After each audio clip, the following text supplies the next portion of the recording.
How's it going, everybody?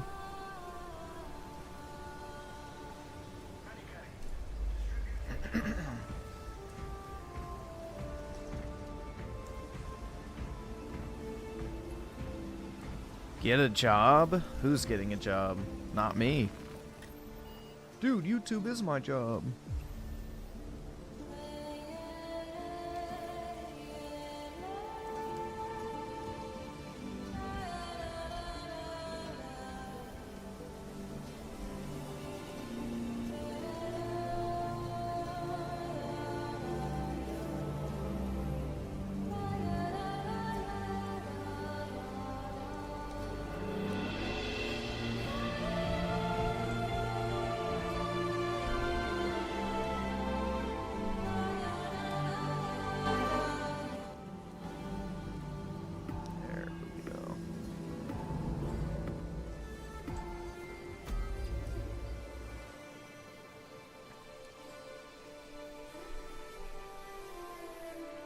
Why short?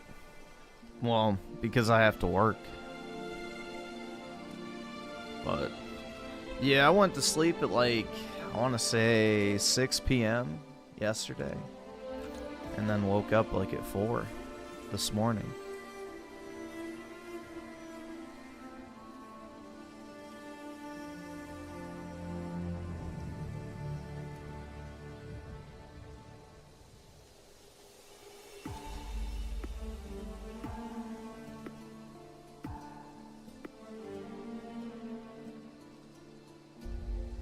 Did I see the thing about CSGO with the knives? No, I did not. What happened with the knives? Just the price dropped? Or the Chinese had to sell off?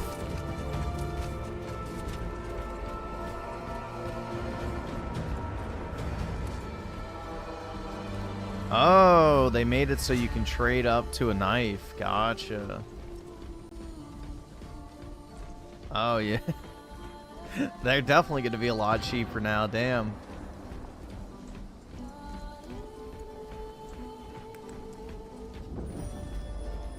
Yeah, I'm sure they never intended for knives to be worth, like, you know, multiple thousands of dollars. Like, that is kind of fucking ridiculous, because, you know, your average player is never going to get one, even if they play for, you know, thousands of hours. All right, awesome. Thanks, nigga. All right. But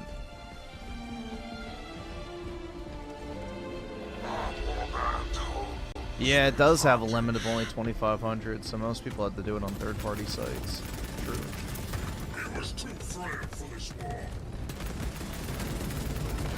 Which leads to a bunch of Steam accounts getting stolen, which is a headache for Valve. And, yeah.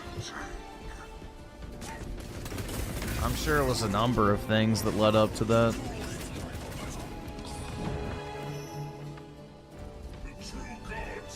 Yeah, maybe I'll look at buying another knife. I mean, I'm glad I sold mine when I did. I sold mine for 2,500. And I used that to buy a bunch of Steam decks when they first came out. And just flipped them into cash. So I basically just cashed out for 0 fees.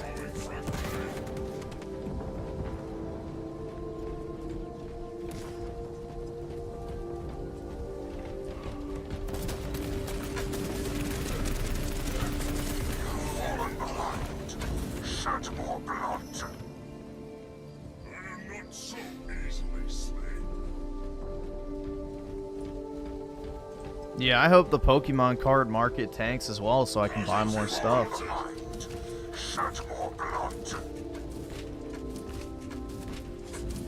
My only regret with Pokemon is not buying more shit before 2019 and not buying more shit in 2022, so whenever there's a Pokemon card dip, the only thing that should be going on in your head is buy, buy, buy.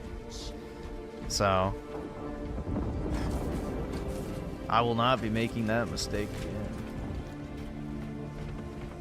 I will live on poverty wages to buy as much shit as humanly possible.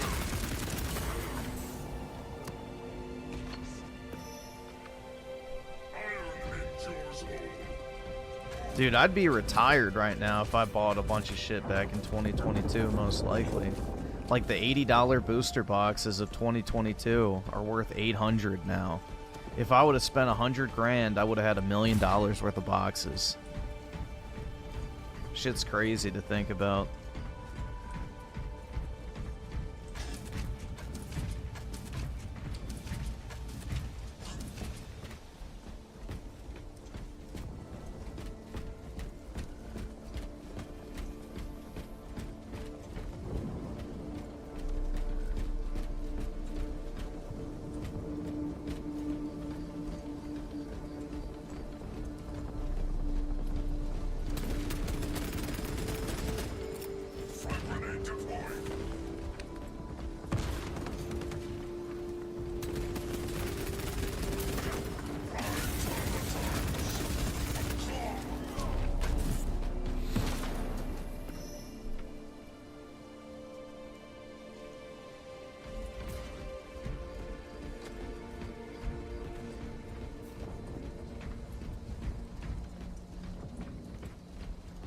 You shut the fuck! Don't you fucking tell me to my face to shut the fuck up!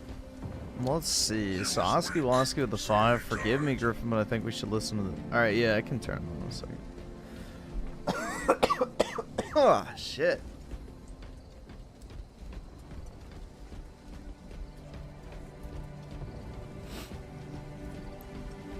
And let's see. Oski Woski with the 5. Forgive... Oh, wait, no, I read the 2.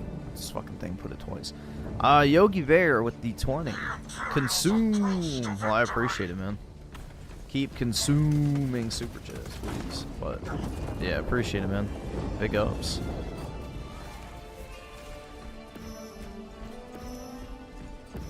I don't know if there would be suicides over CSGO knife prices, but maybe.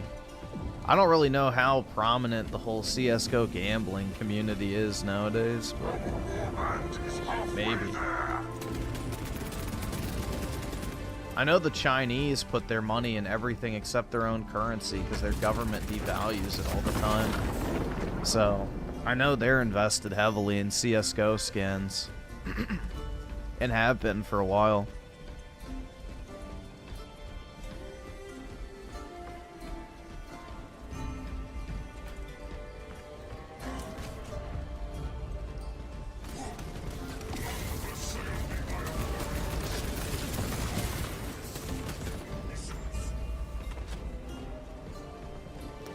Yeah, I know. Y'all see that thing? I think last night it was. They announced that they like arrested 30 fucking people or some shit with like the rigged sports betting shit. So apparently the NBA has been fixing games and shit for sports betting. Shocking. Something that's been going on since the inception of sports betting, which is why it was banned for so long. Now that it was unbanned, you know, we see it spring right back up.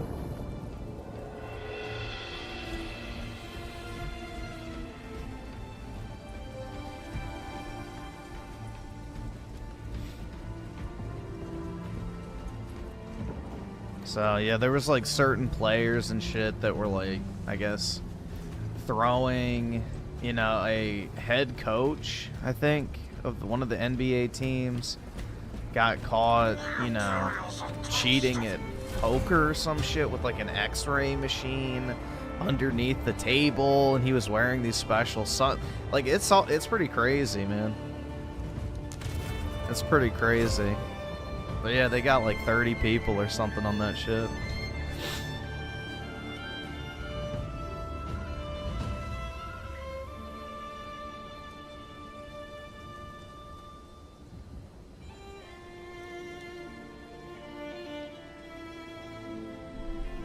Yeah, gambling's not exactly a moral industry, we'll just put it that way. It doesn't attract the best and brightest or the most honest members of society.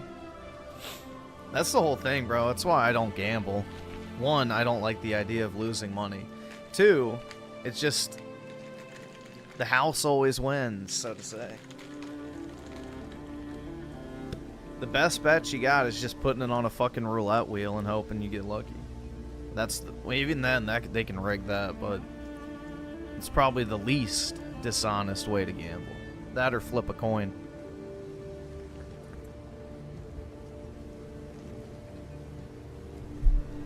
Your coin.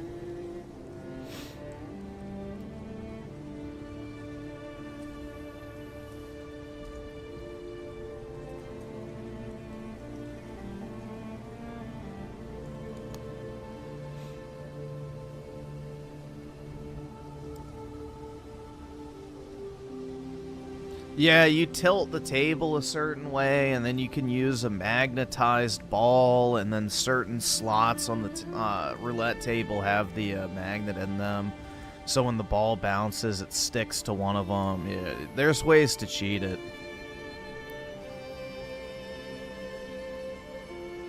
But I'm just saying, if it's actually an honest roulette table versus, like, you know, cards or something like that, it's like the least rigged thing, probably, aside from just flipping a coin out of your own pocket.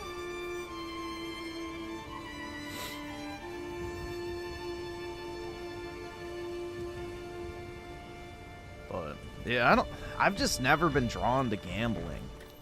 There's nothing appealing about just pissing away money. Like, yeah, that's awesome, you can win money, but you're not going to. Statistically speaking, you lose about 30 to 40% of the money that you come in with overall. Best case scenario. So, you know, generally speaking, the average person walks in and loses 40% of the money that they came in with, even if they win, quote unquote.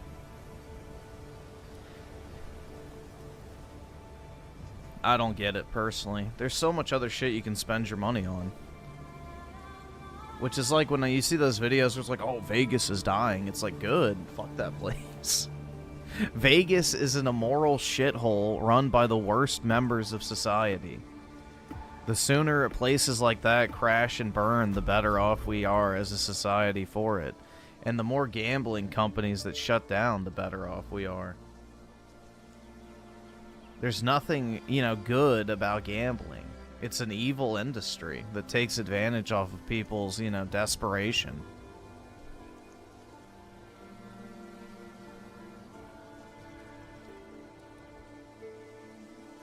Well, rich people gamble because they're just chasing a thrill. They have nothing in life that makes them happy anymore, so they're just desperate to find something to give them that dopamine hit.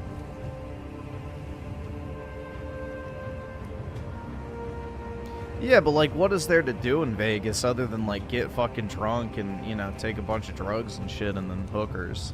I mean, I guess you could say the shows and restaurants, but at this rate, it's just food. You can get good food anywhere.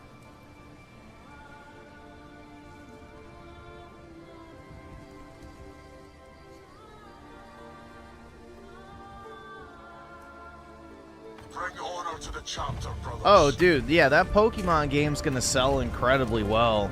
Because, one, it's Pokemon. It's always gonna sell well.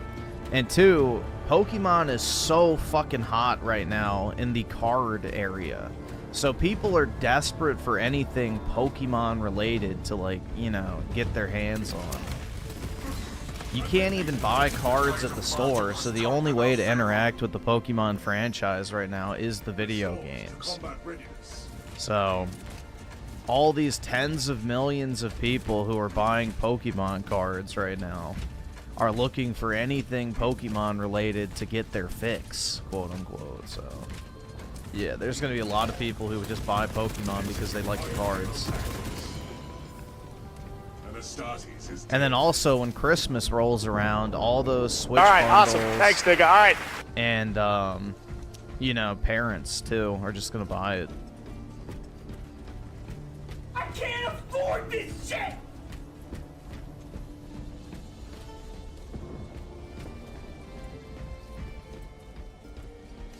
Iron Halo ready.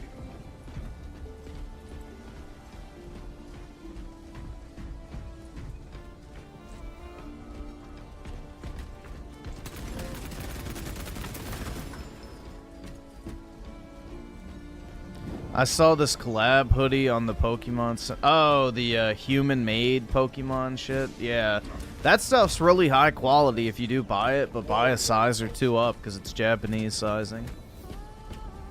I thought about getting some of that stuff.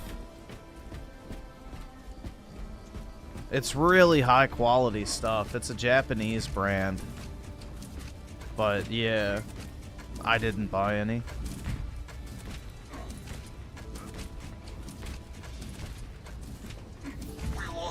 It'll probably hold its value too. But yeah, they use like all, I think it's like, if I'm remembering correct, that company goes and like takes old like vintage workwear from like the, I think 40s through 60s, and then they recycle the fabrics and then reuse it for like the new stuff. I don't know if that particular product line does that, but that's kind of what, you know, the whole premise was, is taking like handmade textiles and then repurposing them. So, you know, back before all of our textiles were made in fucking Sarganistan.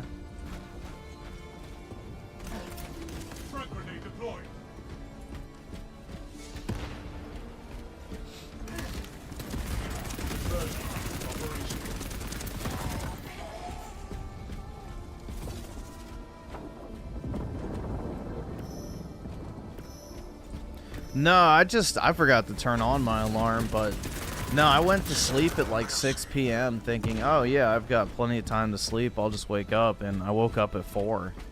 So, I don't know why, but I was just like knocked the fuck out. Iron Halo online.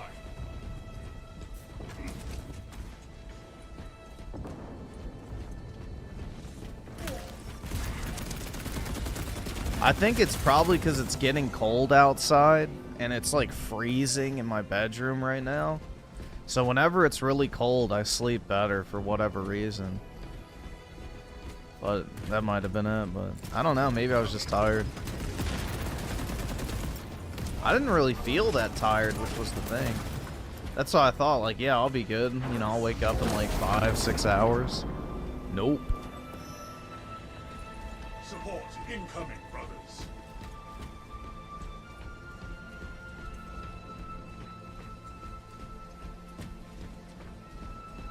Our allies are halfway done. Casualty confirmed.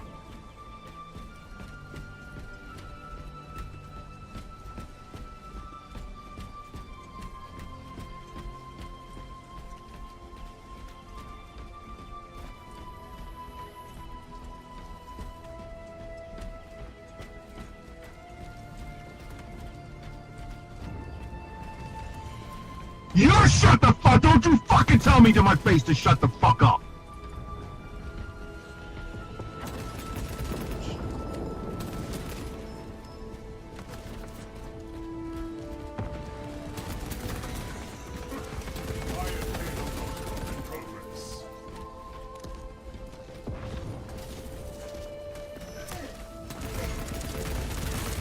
Ah.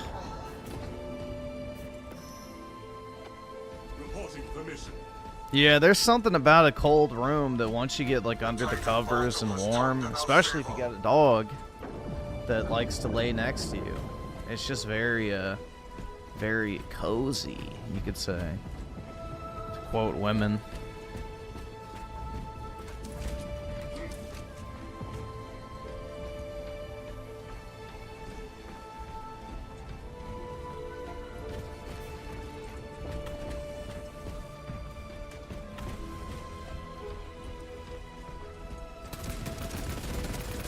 Yeah, I think it's only supposed to be like 50 something where I am today, which sucks. Means the cold weather is here to stay.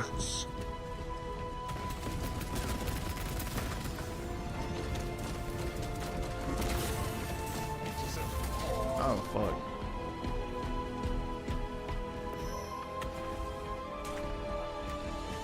Rally point updated. Shit.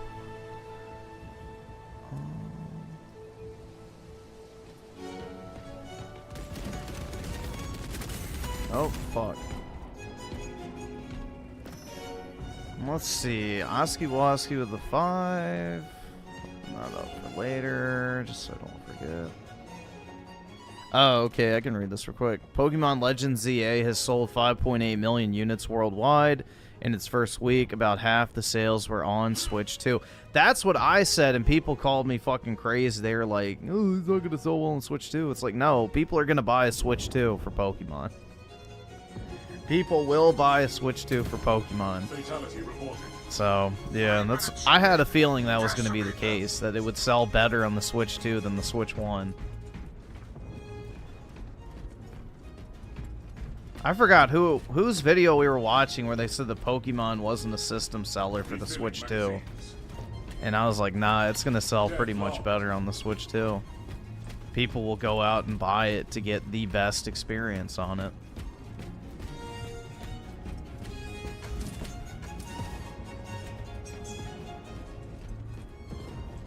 It's like, you know, people could have bought a Wii U for Breath of the Wild, but they didn't. Breath of the Wild sold like shit on the Wii U. It sold very well on the Switch. It sold better on the Switch than it did on the Wii U at launch.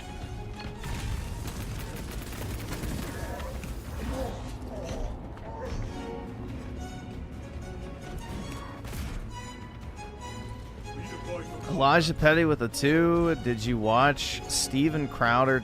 Is it new? Or I know he made one a long time ago that we watched.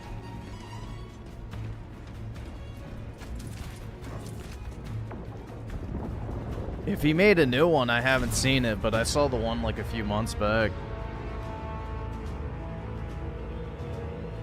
And Oski with the 10. Let's go. 10 hours of sleep.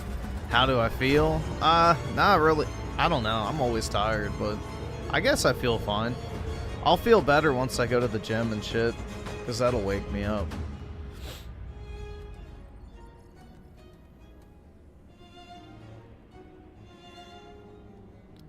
That's the biggest thing, is like, even if I haven't gotten sleep, if I go to the gym and then like bike for 45 minutes on like a high resistance, by the time you're done with that, you know, everything else doesn't really feel tiring to you. Am I pulling an... Yeah, tonight I probably won't sleep. If I slept for 10 hours, I don't really need to sleep again for a while.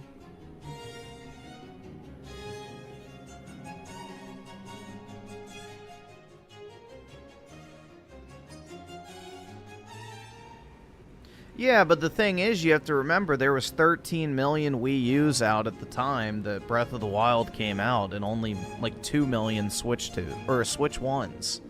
So, you know, theoretically, Breath of the Wild should have sold better to the 13 million consoles than it did to the 2 million consoles.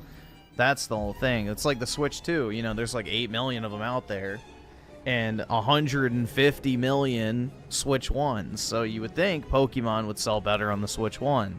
But in reality, people will go and buy a new system to play a game, even if it's available in the old system, if it's a high-profile enough release. That was like my point.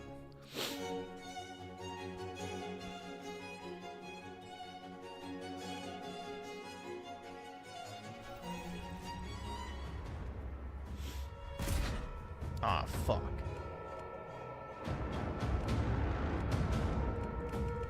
Guess I'll have to play this.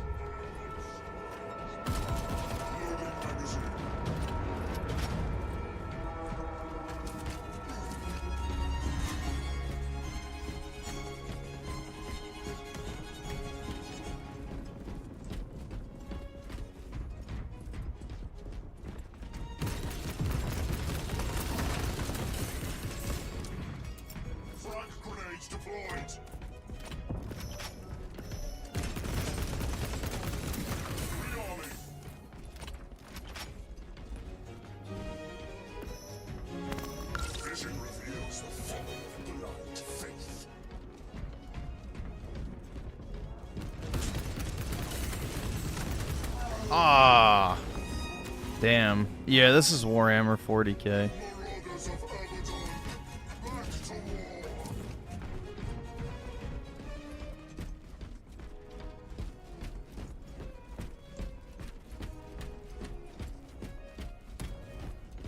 Our toll is higher. Yeah, they haven't even done a special edition Switch 2 yet for Pokemon, so they'll probably do that for the 30th anniversary. In case you guys aren't familiar with it, anything Pokemon 30th anniversary, video game wise or trading card wise, you can get your hands on. Buy. That is financial advice. My Pokemon 20th anniversary new 3DS non-XL is worth $800 used. Like, it's fucking wild how expensive Pokemon shit is. You know, post-release, once they're no longer available, so...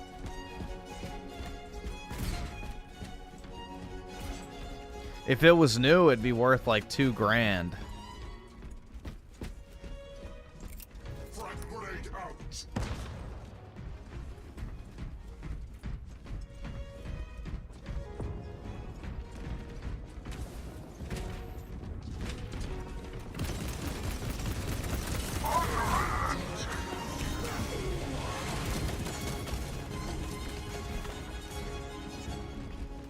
Damn, I'm almost dead.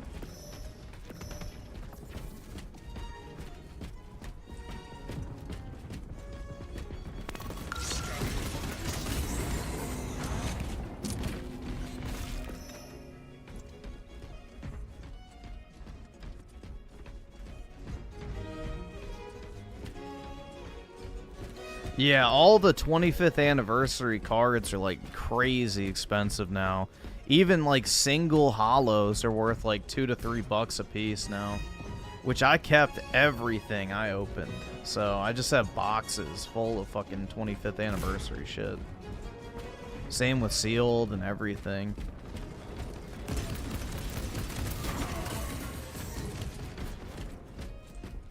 '30th anniversary, I'll probably dump my 25th anniversary stuff and just buy into that at the lower price.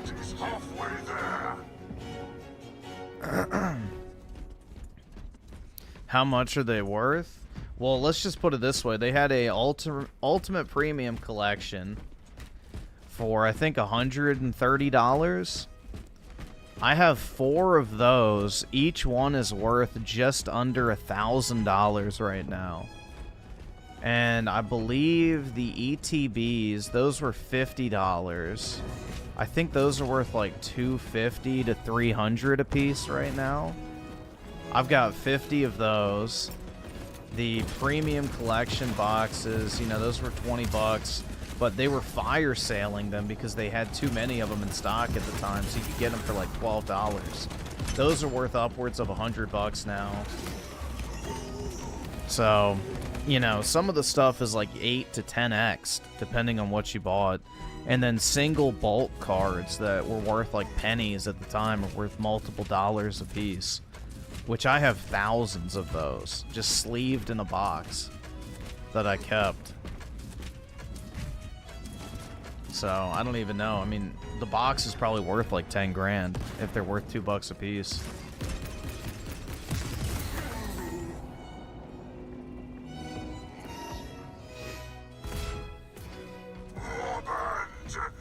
Dominate and defile.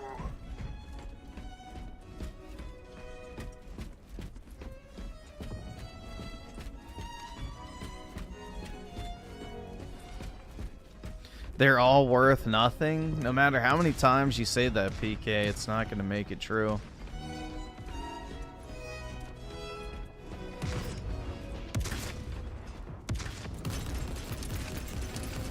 That guy's a shitty sniper. Holy fuck. He had a clear line of sight on me. Completely uninterrupted. Point blank, and he still couldn't get a headshot. Ah, fuck.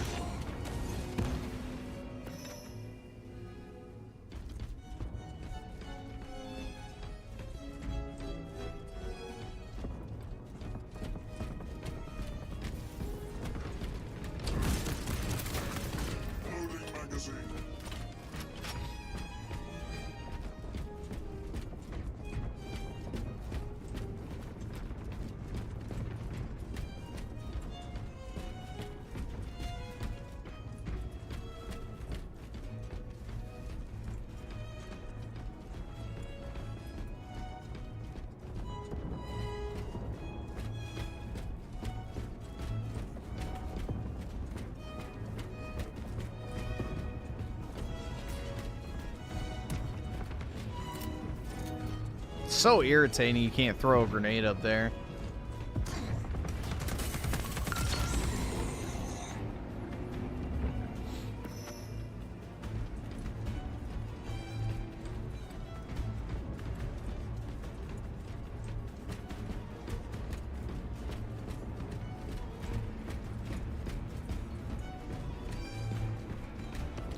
Yeah, it's pretty sad, honestly. Like, all these anti-Nintendo channels will die on the hill of, oh, the Switch 2 is gonna flop.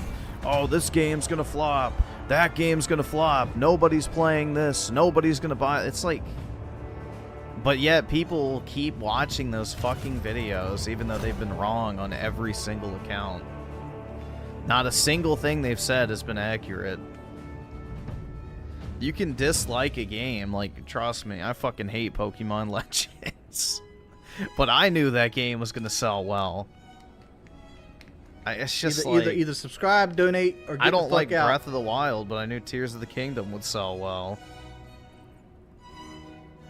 These fucking, like, you know, just outrage autists are just retarded, man. Nintendine, yeah, that guy's a fucking dipshit.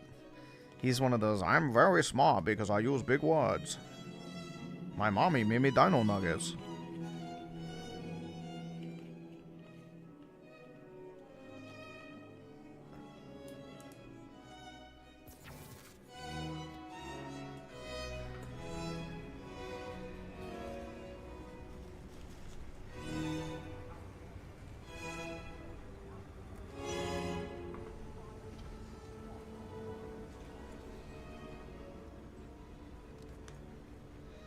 See, Jay with the 22 months, Pokemon Emerald, Omega Ruby, and Diamond was peak. Yep, all three of those are great. Just a shame. Truly. Could have had amazing Pokemon games with modern technology, but nah. Nah. Stop taking... I wish I could take all the Pokemon cards. My destiny in life is linked hand in hand with the Pokemon cards.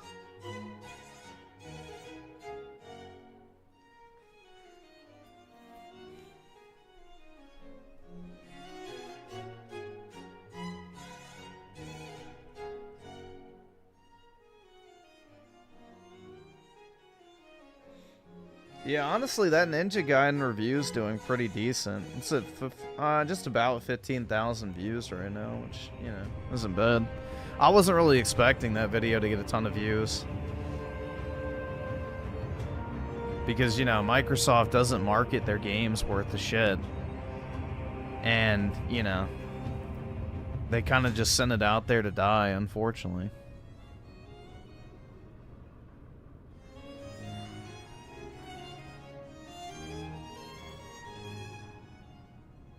They delayed Elden Ring for the Switch for better, or to better optimize it after the open demo feedback they received. Same with Dark Souls 1 Remaster when they delayed it for the Switch 1 and it paid. Yeah, the Dark Souls 1 Switch 1 port, ironically, is the most stable version of that remaster. I remember that back in the day when it released. It runs like absolute shit on everything other than the Switch 1. Which is kind of funny. So, yeah, From Software, their ports are fucking dog shit, typically. So, yeah, any time that they spend actually fixing it is good. Because they literally just shit out ports like it's nothing. And then they're broken forever because they never go back and fix their games. Especially if it's a remaster / re-release.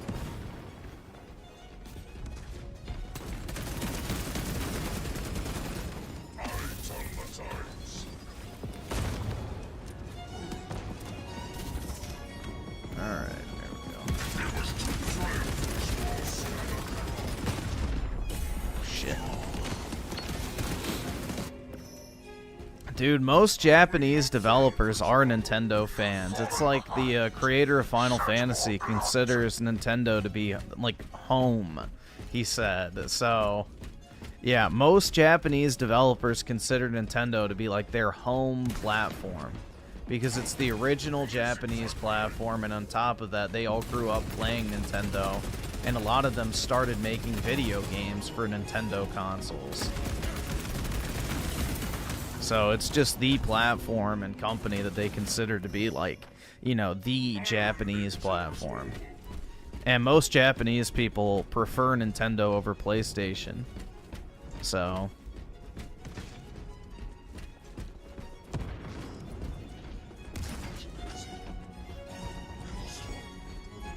a lot of the Japanese dislike Sony because of the shit that Jim Ryan did, like changing the controller layout default in Japan, you know, moving the headquarters from Tokyo to California, closing down all the Japanese studios.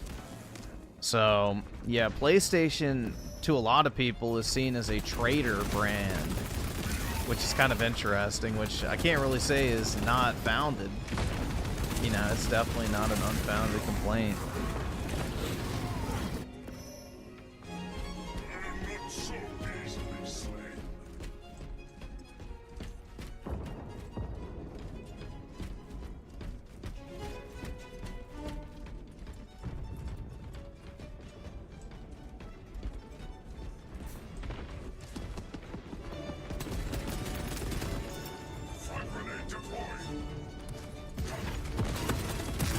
You shut the fuck! Don't you fucking tell me to my face to shut the fuck up! Death cannot claim what iron already owns. Yeah, I think they could reverse the damage that Jim Ryan did, but it's an expensive reverse, like, because not only do you have to pay to move the actual headquarters, so you have to buy a new building, you have to renovate it, but then you have to hire all Japanese support staff, which actually would save you money. But it would mean you'd have to fire a ton of US workers, which wouldn't be popular, like, I don't know, or relocate them to Japan.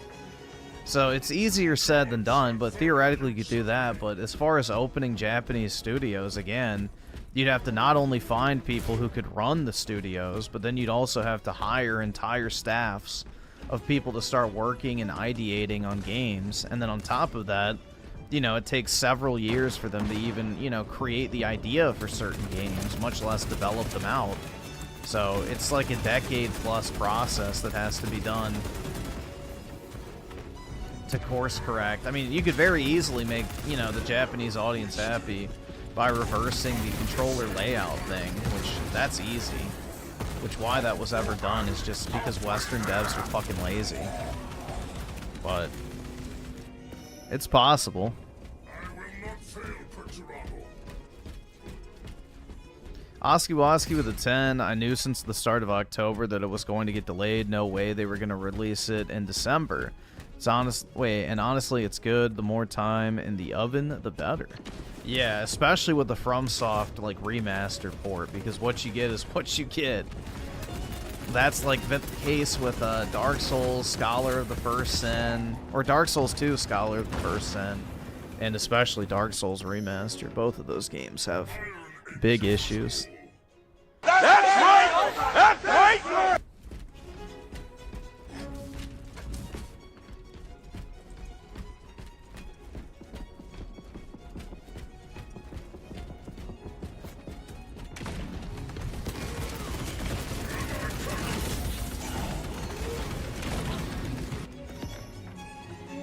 Death cannot claim what iron already owns.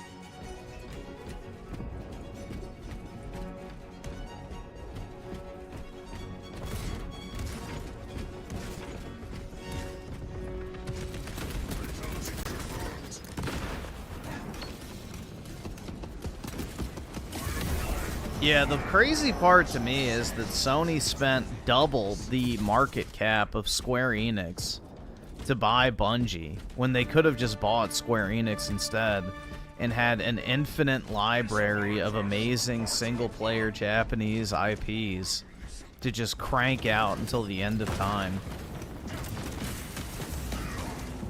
That's the wild part to me.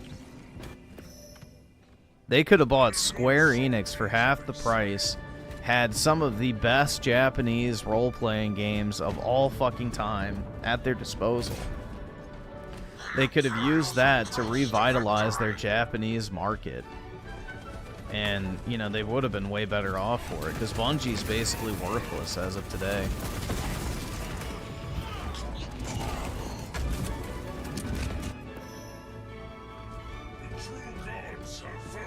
Bungie is essentially worthless as of today, because Marathon, nobody's buying that dog shit. It is going to bomb. The only people who will buy Marathon will be people who want to shit on it. That's it. That and like the just die-hard Bungie cocksuckers, which there is not many of those left.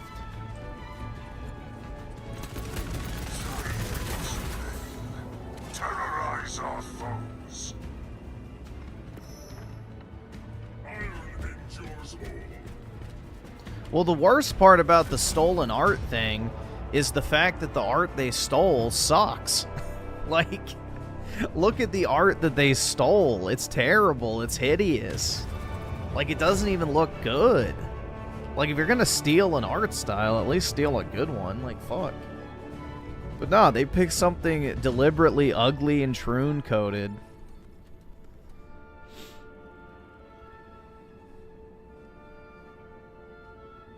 No, I did not buy the handheld. I'm going to at some point, but not right now. You know? My broke begging ass is not shelling out $400 right now.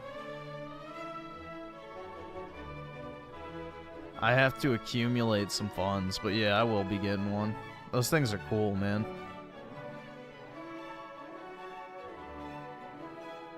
$430 support goal, that's right.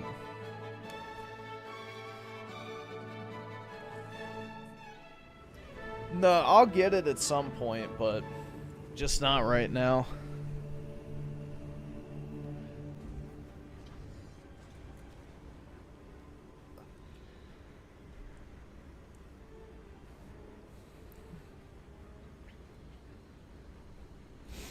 I get my bonus from work in a few weeks anyway, so I'll have some extra shekels coming in that I can blow.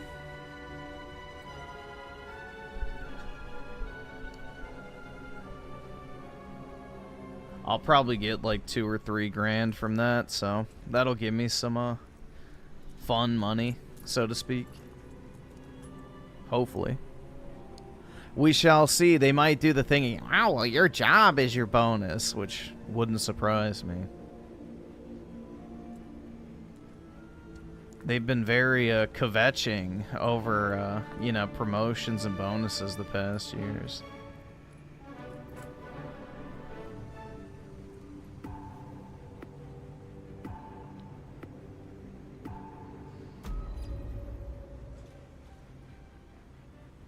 Yeah, I mean, an extra $30 isn't make or like if that thing was $30 less, I wouldn't order it today. So $30 isn't gonna make me go buy it right now. It's like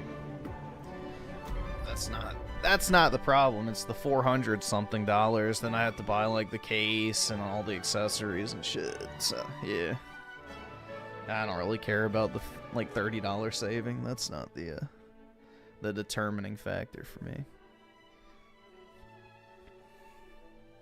Well, no, it's just shitty, man, because, you know, we're living in a time of, you know, hyperinflation, basically.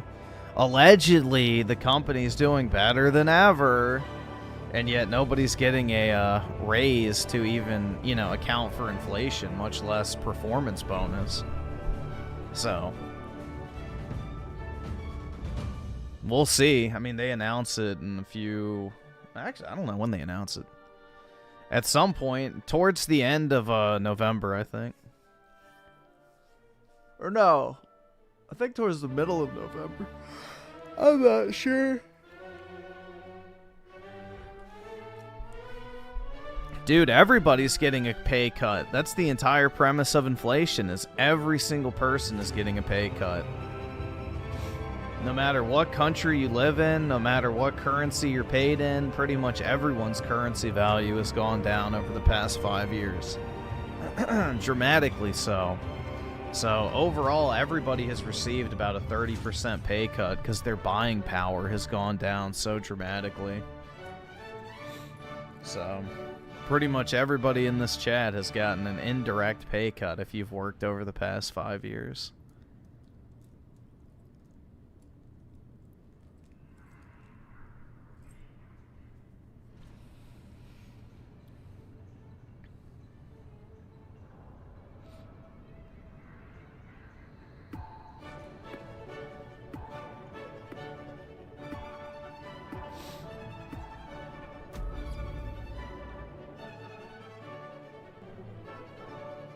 You know, it's like we always pull up, you know, 20 years ago, the money was worth double what it is today. In the past 20 years, like, say you were a child in 2005, the $20 your grandma gave you or whatever to go buy something from fucking Toys R Us or something, you know, just randomly, that's worth almost $50 today.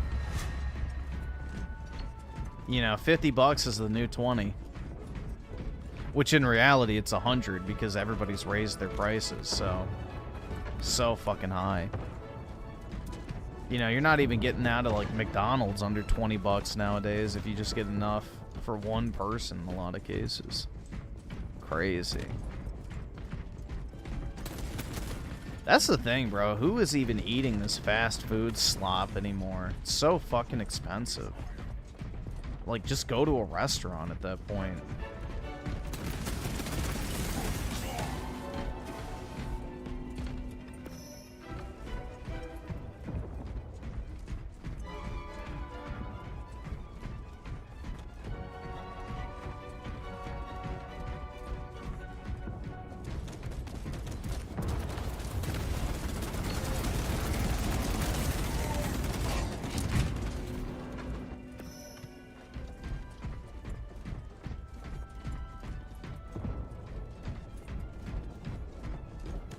Yeah, dude, franchise boomers are a plague. No matter what companies do or whatever they try, like, it's not the same. It's like the Final Fantasy fans, quote unquote, who only like Final Fantasy 7 and 10 and hate every other game in the franchise. It's many such cases in the gaming industry. You have a developer that makes a genuinely good entry in the franchise, and you have somebody who's like, oh, well, actually, it's not the same as my favorite one, so therefore I hate it.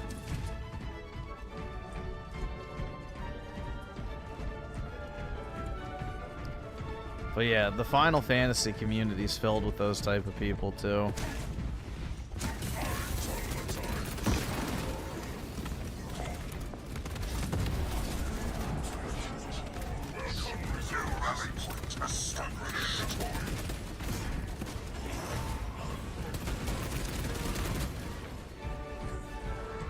Dude, I have, like, no health.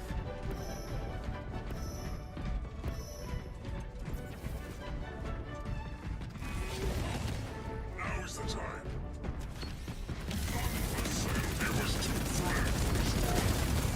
Shit.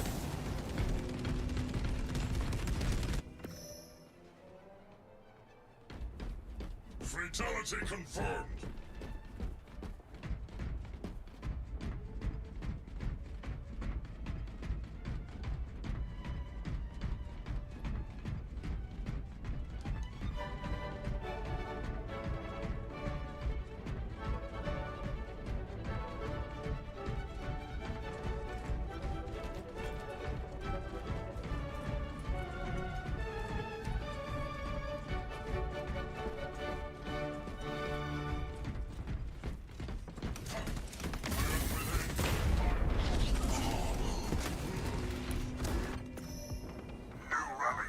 Established.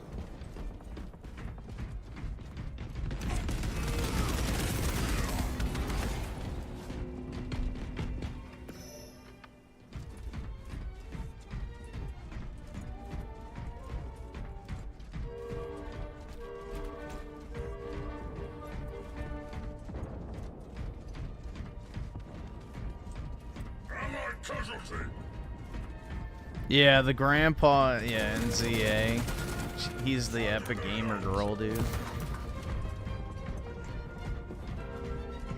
Yeah, Pokemon, like, I guess they realized the game was going to be dog shit, so they needed to make attractive female characters. Because, bro, you already know the figurines of, like, the... what's the electric chick? I can't remember her fucking name. It starts with a C. Kamari or some shit like that. Anyway, it doesn't matter. Dude, you already know the fucking figures of her are going to fucking sell like crazy. And on top of that, you know, they're going to have, like, the illustration rares of her midriff showing, and people will go fucking ape shit over those. They'll start chimping out over those cards.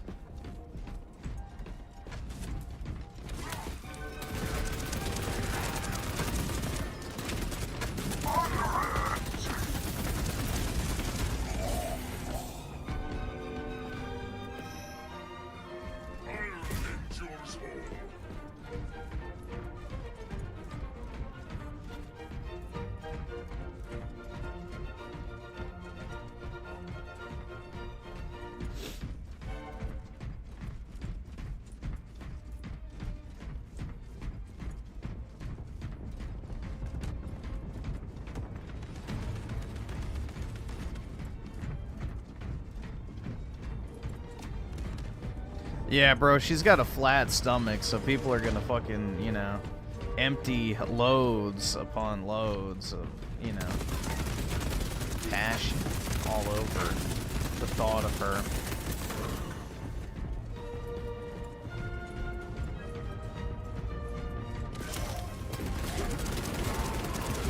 Yeah, it's like the other trainer, what's her name? Skyla. The one with the massive tits. Her cards are worth a ton of money. Same with Lily, but, you know, that's just straight up pedo bait. The Lily enthusiasts belong on a list, bro, because that is quite literally just a 12-year-old girl.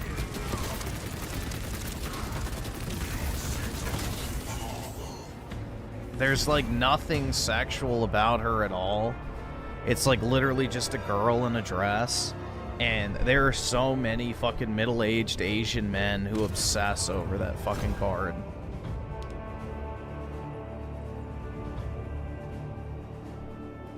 Here, I'll show you.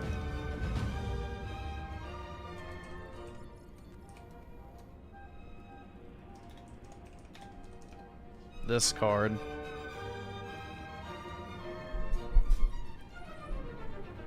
I can't afford this shit!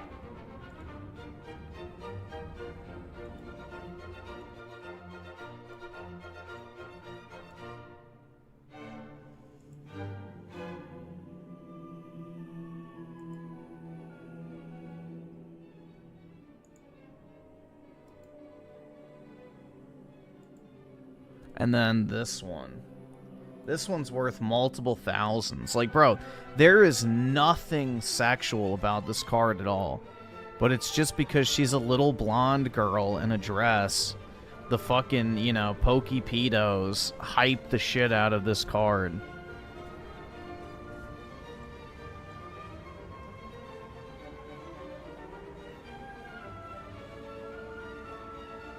Like, there is no other appeal to this card unless you're a pedophile.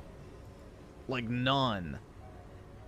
Like, yeah, the colors look nice, sure, but it's like, bro, you're spending thousands of dollars on that?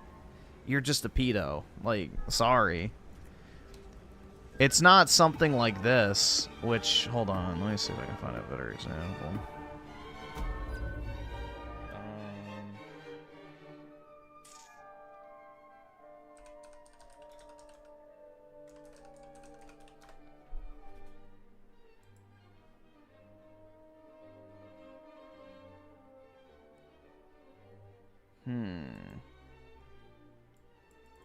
What card am I thinking of? I guess the new,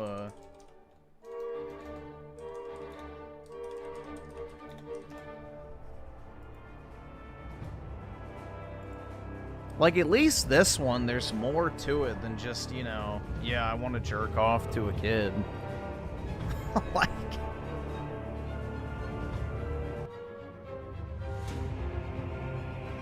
I don't know, like, at least there's more going on, but this card's not even remotely worth even close to what the Lily card's worth. So, I mean, at least there's more going on. But, yeah, bro, the fucking Lily obsession is weird. And it's usually middle-aged Asian men that are obsessed with it, because, you know, they want to butt-fuck a little white girl, is most likely the case. Many such cultures out there that want that experience.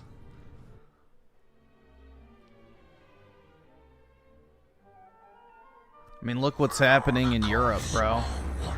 The Mohammeds and Jeets are going crazy raping all the little white kids. So, the Japanese and Chinese, I guess, just aren't violent enough to actually do it, so they stick to cards.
Let's see, ZHerb69 with the 5. I saw a post crying Henry Cavill groomed a 19-year-old.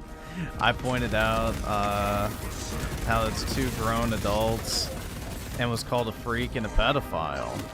I love the internet. Yeah, if a hot 19-year-old with a perfect peach ass makes me a pedophile, then call me P. Diddy Epstein, because she...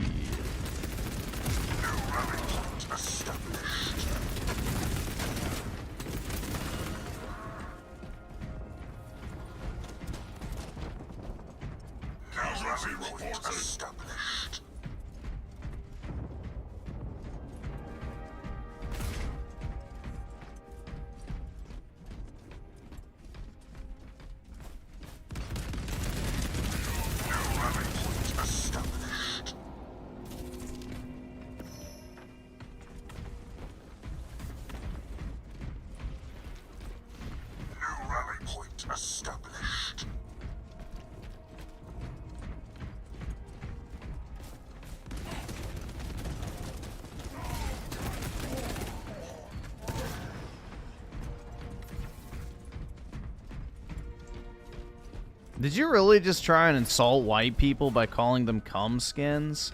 What the fuck do you call your own culture that spends billions of dollars on whitening cream, then? You fucking retard. Really? You want to go down that route? What is the most popular cosmetic product in India? I'll give you a hint, it's not fucking soap. Shocking. But... it's whitening cream. So, if you really want to go down that route of talking shit about white skin, then I can play fucking ball. More iron for the forge. New rally point established.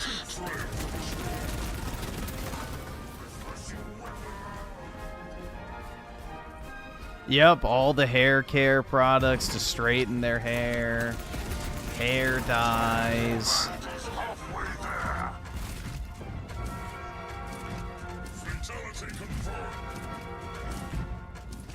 You have to put the chat in live chat. It filters out a bunch of shit in top chat.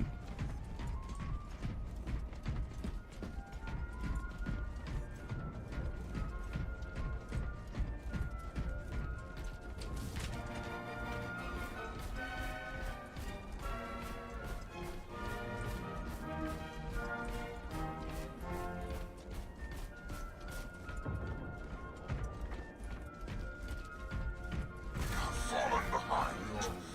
want more blood?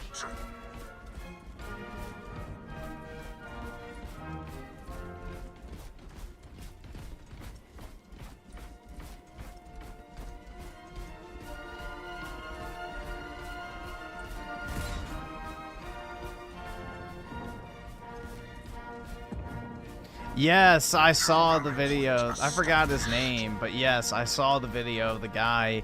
He had like the 360 cam standing in the middle of the shit throwing festival in India. Yes, I saw that.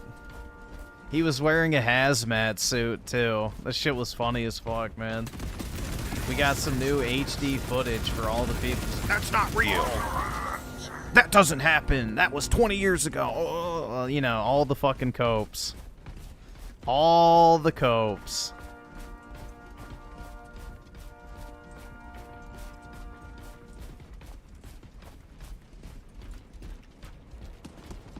Bro captured it in 4K.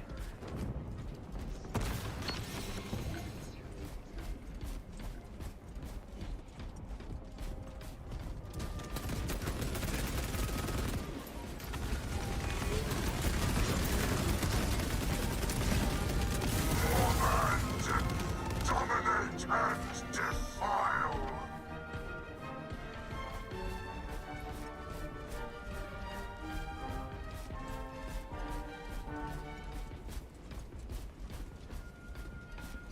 Allied casualty.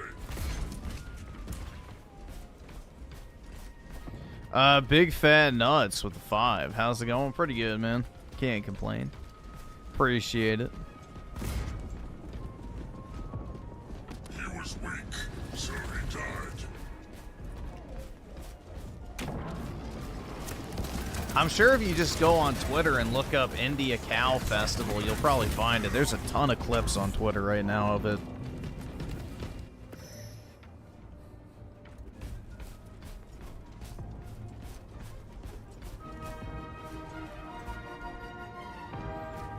See Herb with the 3? Appreciate it, man. Thanks for the gay pair.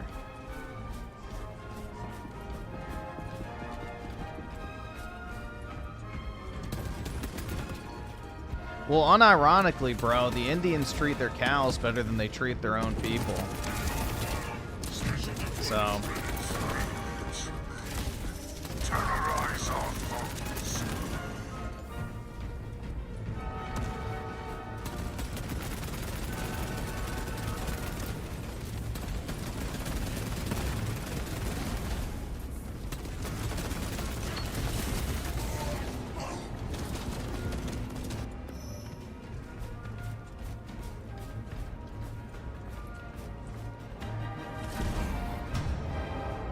And David with the 3. Appreciate it, man. Thanks for the gay pair.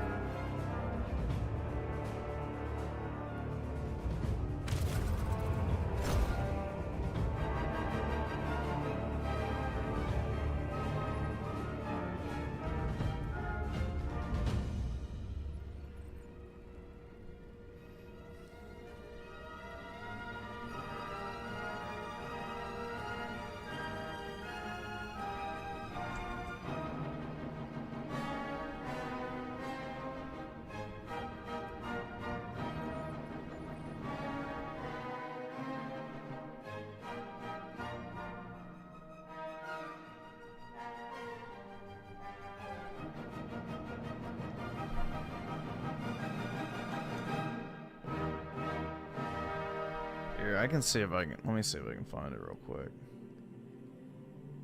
It was all over my fucking Twitter account today.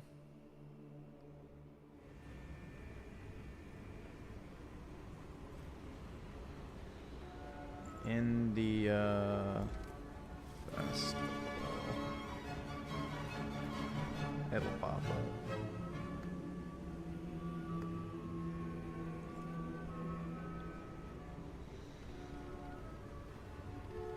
Yep, there it is. All you have to do is look up India Festival, second result.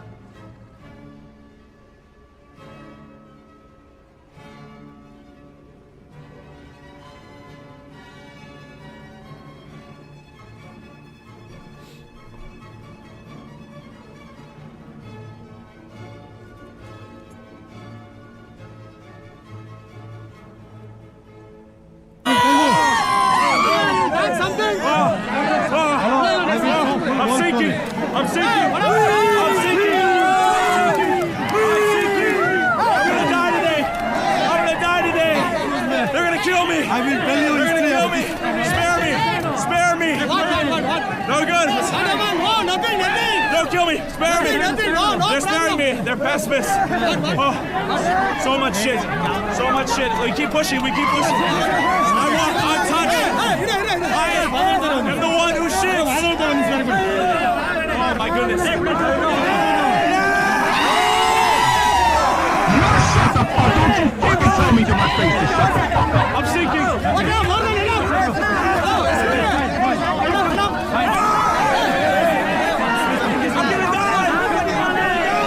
Yeah, exactly. The average Microsoft IT being.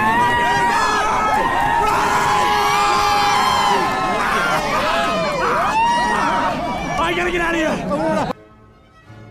Oh my god. Gross, man.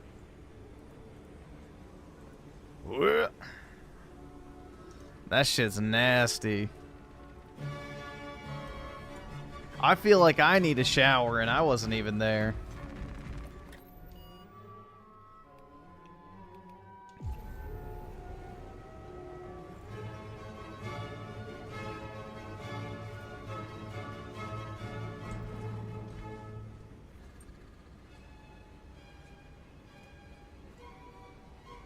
Well, dude, unfortunately, the cow shit is not even the worst smell. The worst smell is the open air landfills, the burning corpses, rotting fucking, you know, livestock that, you know, they just throw into the ditch. You know, sewage. Like, cow poop is not even remotely close to as smelly as human shit. All right, awesome. Thanks, nigga. All right. Human shit and decaying corpses and, you know, landfills and rotting garbage is much worse. Because at least cow shit is just grass. Like, yeah, it definitely has a distinct smell, but it's like, it's nowhere near as bad as the other stuff. Like, most people in India have terminal respiratory illnesses that, you know, just never go away because of the air quality being so bad. You know, going to India for as much as 2 days can get you a respiratory disease just from breathing. So...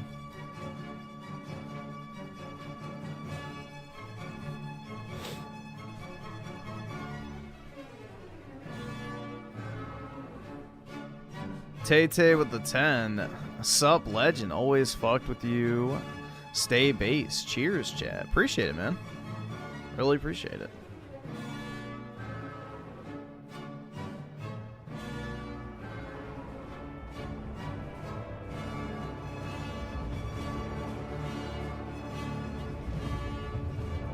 And Z-Herb with the 10. I brought up a list of all the games Sony has replaced / pushed female leads in one way or another, and still had people saying that's not happening.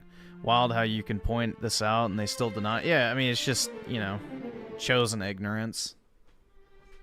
When faced with overwhelming evidence, the disingenuous retreat to denial. First they deny it happens, and then they deny, you know, the evidence right in front of their face. So, a lot of this leftist ideology is just pure faith. Like, it's the new religion for them. Most leftist arguments are faith-based, just not religiously.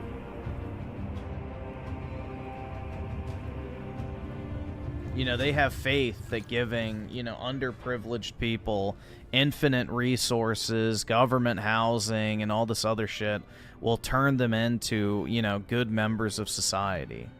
There's nothing that actually backs that up. It's just they believe that's what will happen. Like, they believe if you give someone welfare their entire life, they will magically want to start contributing to society instead of just mooching off of it. You know, that's their belief. They believe that if a man puts on a wig and calls himself a woman, then he is a woman, because that's what they think. Like, almost every single leftist standpoint is from a stance of belief. It's not actually fact-based. It's not based on real lived experience. It's quite literally just, you know, I think this is what should happen, so therefore, I believe it will. The tide of battle has turned in our favor. Our brother died in battle. Redeploy for combat. And let's see, Paul with the 2, did you see Asmongold? What? No, I did not. Is that about the sports betting shit? Somebody mentioned he was talking about that.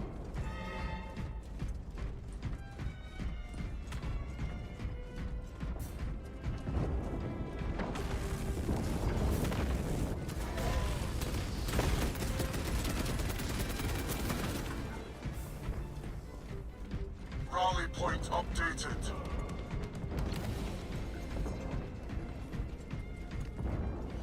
Candace Owen crashing out. Yeah, dude, she's a psycho bitch. I mean, she's literally an actor first and foremost. She was hired by the Daily Wire to be the heckin'-based black conservative woman. But before that, she literally got her start doxing Republicans and right-wingers on the internet. So, yeah.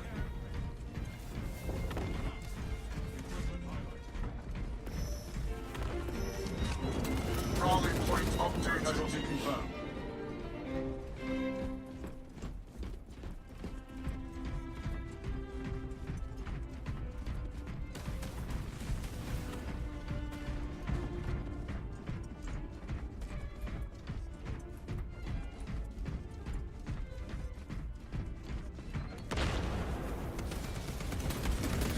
Show no mercy.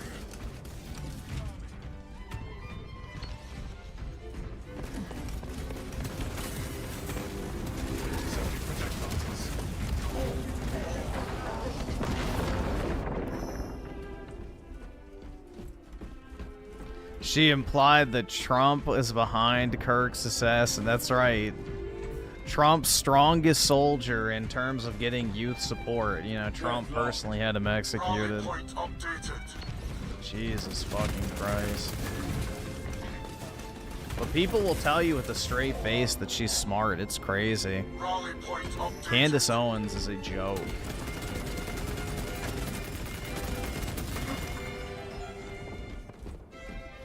Again, she was hired by Ben Shapiro to be the quote-unquote black female conservative. Like, just type.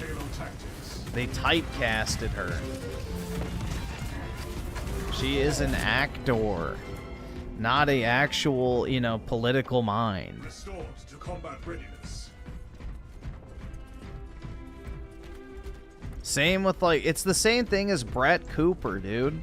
Like, people thought that she was, like, some genuine, you know, hardcore tradcon woman. It's like, dude, she's literally an actress. She didn't even write her own scripts. It's like, bro, these people are literally just actors that read from a fucking teleprompter from Ben Shapiro's media company. So if you trust Ben Shapiro, then you should trust all these other people. If not, then you shouldn't trust a word they're fucking saying. Unless they had some sort of legitimate political career before joining, no, they're not genuine. They're literally actors. I return, ready to take my vengeance.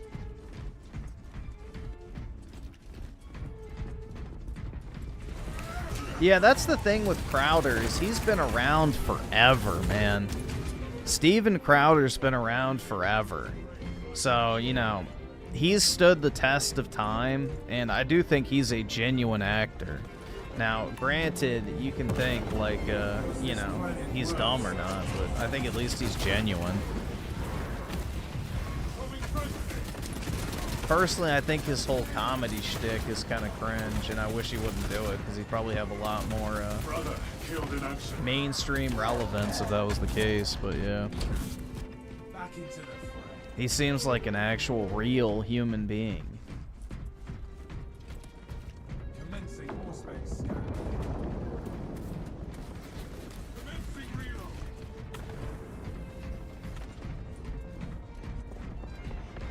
Astartes, Push for dominance.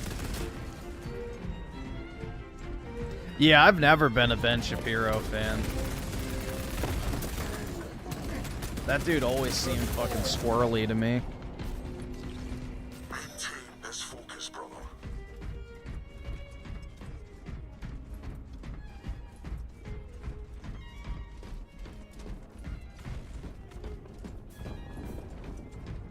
There's always been something deeply unnerving about Ben Shapiro. Like, as a guy, I don't want to listen to someone like that. There's just something very weird about him at his core, which now we know he's a total fucking sellout shill who doesn't actually give a fuck about the U.S. He only cares about Israel. Shocking.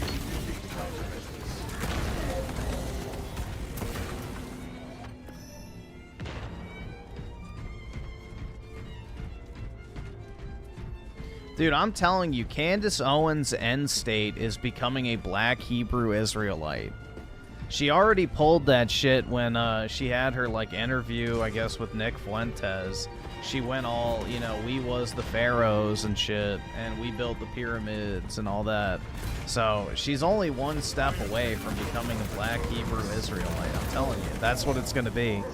That'll be the end state of Candace Owens, as she will, you know, evolve to, or I should say devolve, into becoming one of them, screaming, That's right! That's right! Yeah, crowd, white boy! dude, the black Hebrew Israelites are literally the OG black Jew haters. The black Hebrew Israelites literally believe that Jewish people have stolen their identity and have enslaved the Ebenoid people, who are the true inheritors of the earth. God's chosen people. They believe that all other people are the spawn of Satan, and that black people are the only true God's chosen people on earth. So, quite literally, it is a black supremacist, you know, movement that views all other peoples as genuinely evil and satanic. So, yeah, it's fucking, like, quack shit. So, the only thing that's even more crazy is the fucking Hollow Earth theory people with Yakub and Yashmal.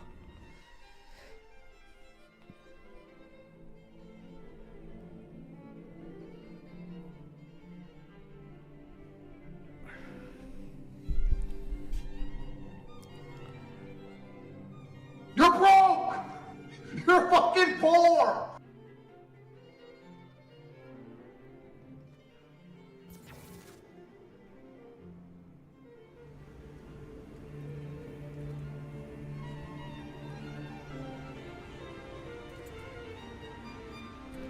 Let's see, David with the 2. That deserves a... Nigger Hall Hitler. There you go.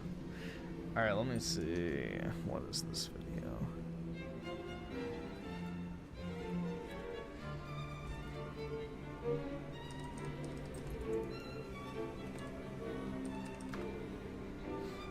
Oh my god, bro. I'm having to do a fucking CAPTCHA to search YouTube on Google.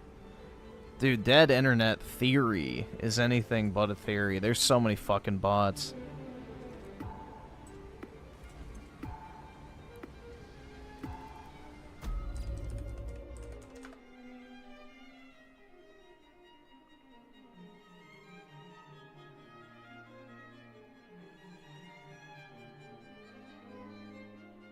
I'm on the Brave browser. So, no, it's just, that's how many fucking bots are just skimming Google constantly.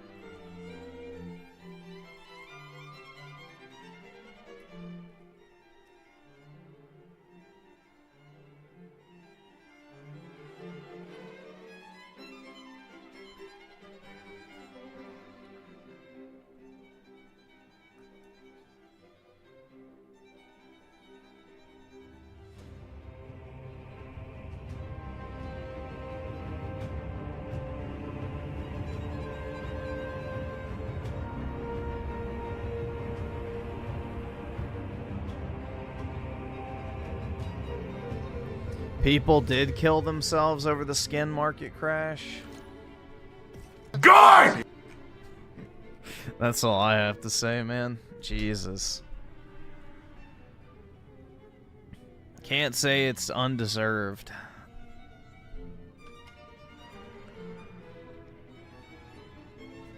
Like, if you really bet the house on fucking digital weapon skins and a fucking first-person shooter, then your life had no meaning anyway. You will not be missed. Bring honor to the chapter, brothers. Unless somehow you were a skinny white woman of breeding age. But I highly doubt that's the demographic that's offering themselves.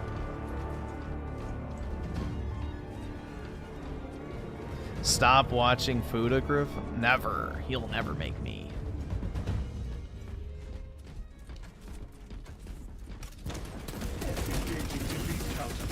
The tide of battle has turned in our favor.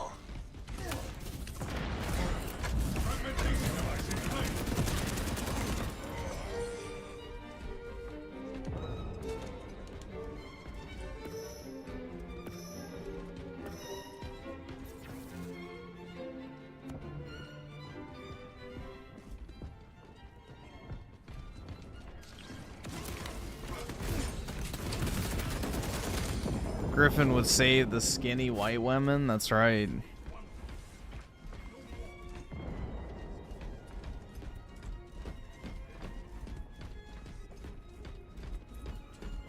Rally point updated. I'm gonna need me one of these.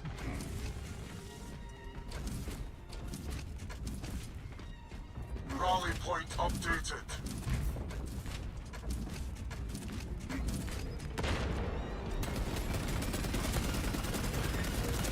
Rally point updated.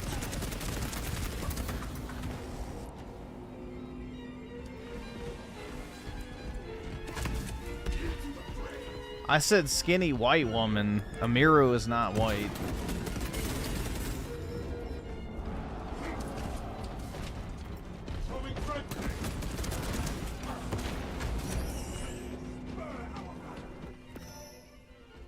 Restored to combat readiness.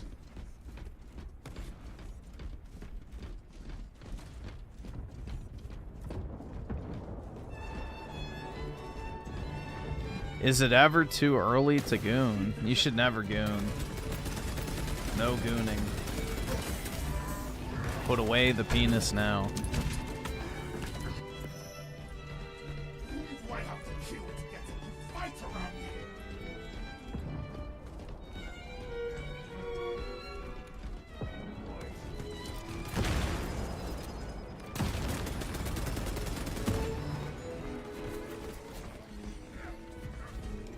Refilling magazines.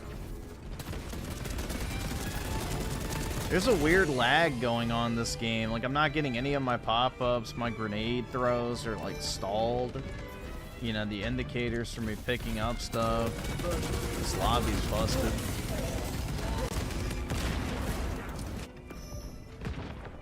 Reporting permission.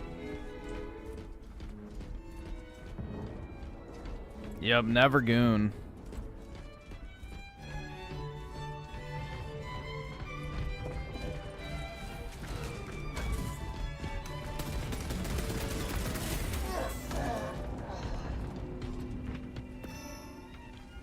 I return, ready to take my vengeance.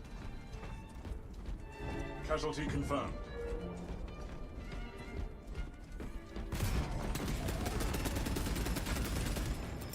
Throwing fragmentation grenade.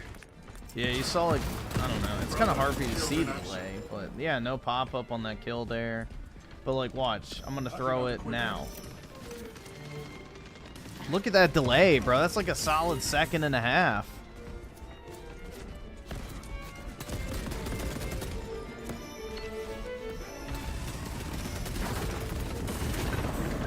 Our allies are halfway done. Redeploy for combat.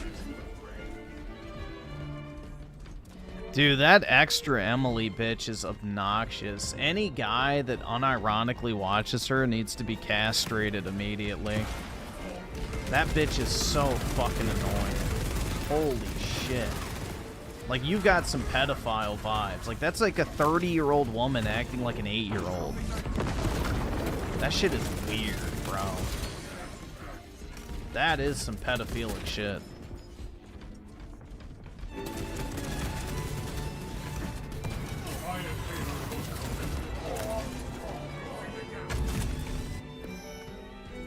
Support incoming, brothers.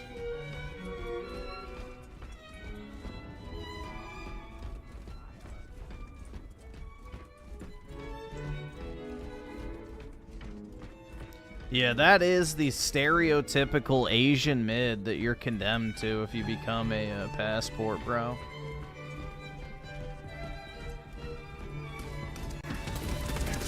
And what's sad is guys simp over her. It's like, bruh. I return, ready to take my vengeance.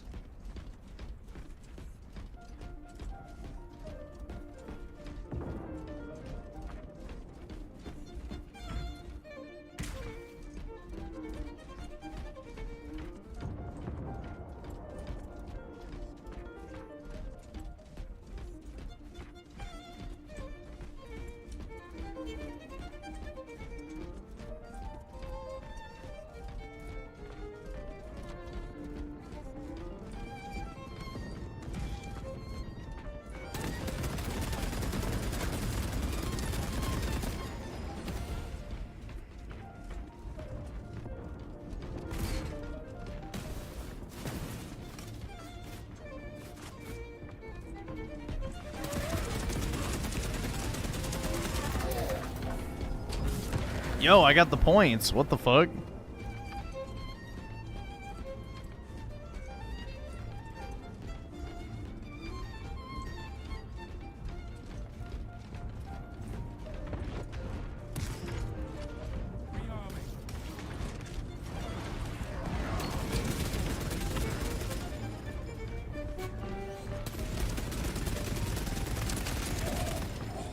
Yeah, I think Raymond's most base take is the fact that most Asian girls, especially Southeast Asian ones, look like little boys.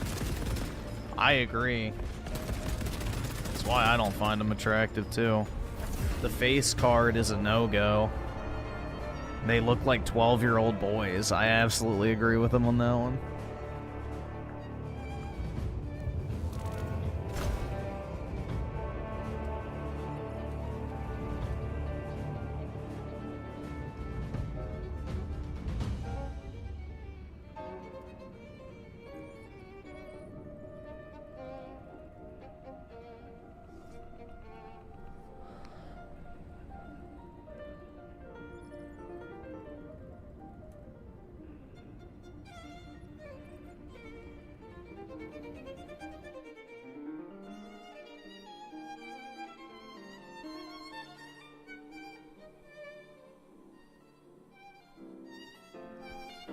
Dude, who's that one really ugly Asian chick that does the, like the podcast with Pokimane?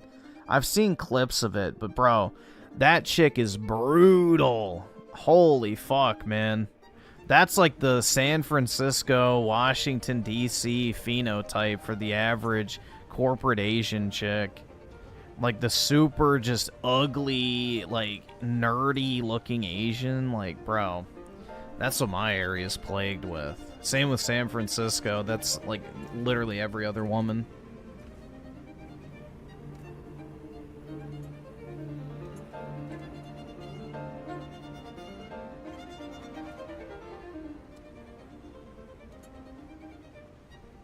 Remember, guys, if Griffin was that Amiru chick and got assaulted like that by 3 out of 10, it would have been considered a rape.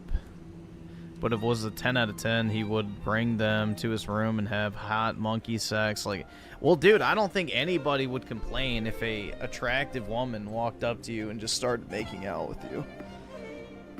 Like, bro, would any guy give a fuck if a truly 10 out of 10 chick just walked up to you randomly and, like, just started making out with you? Honest question. Would anyone care? Same thing, like if a woman came up and grabbed you by the dick. If she was actually hot, would you care? Probably not. You'd be like, alright, let's go. What if it was in front of your 2 wives? Well, it's okay, bro. The Prophet Muhammad said I could have 4.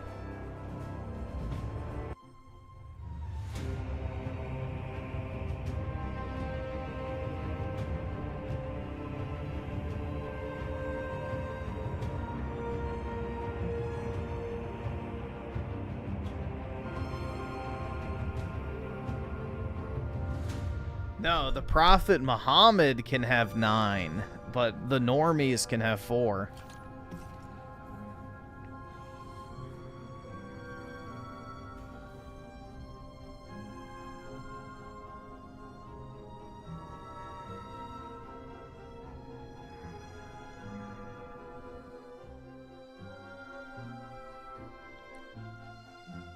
Bro, 10 out of 10 women don't have STDs. That's just a fact of nature. The only bitches that have STDs are nasty hoes. A truly high-class woman, like a 10 out of 10, is not gonna have an STD. It's only those nasty-ass hoes that are, you know, just run through like a bitch.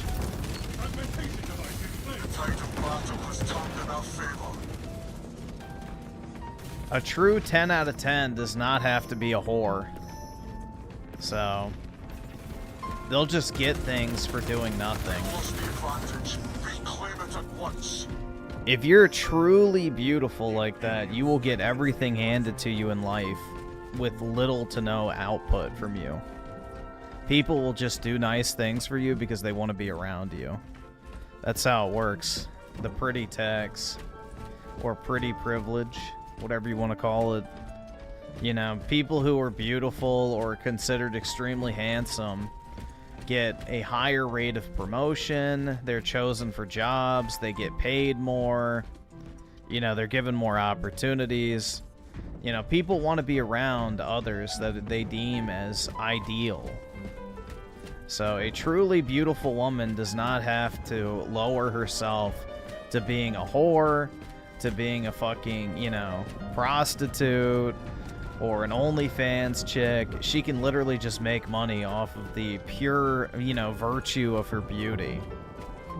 You know, it's why porn stars are never the truly beautiful women. Like, they're attractive, but they're not like that next level beauty type shit. You know what I mean?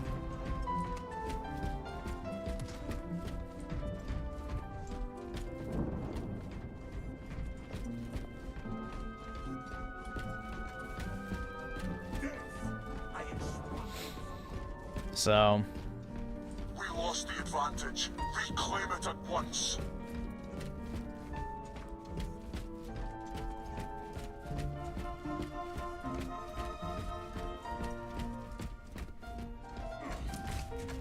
like, the truly beautiful women make more money posting, you know, normal photos on Instagram than the biggest OnlyFans whores. Like, that's the thing, is the most popular OnlyFans whores who literally film themselves getting fucked on camera make less money than, you know, like a Kardashian type who doesn't have to lower themselves to literal fucking porn. Or like Kylie Jenner, who doesn't do fucking porn. You know, they just make money off of the pure, you know, value of their beauty standard, essentially.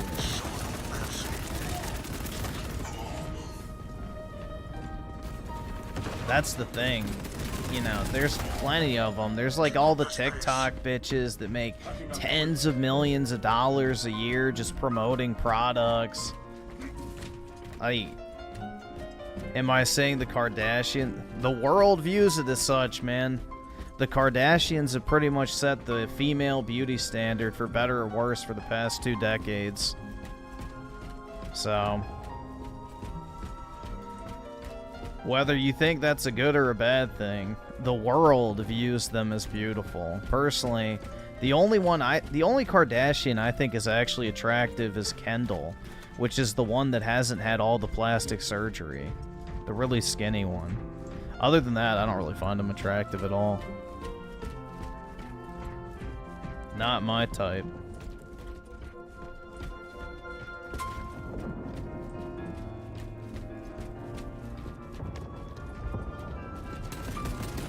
I don't like fake.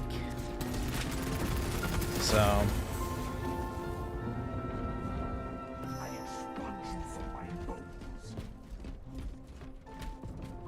fake tits, fake hair, fake nails, fake lips, fucking BBLs, like, nasty. But that's what the majority of women on this earth view as the female beauty standard, so... that's why they make a lot of money.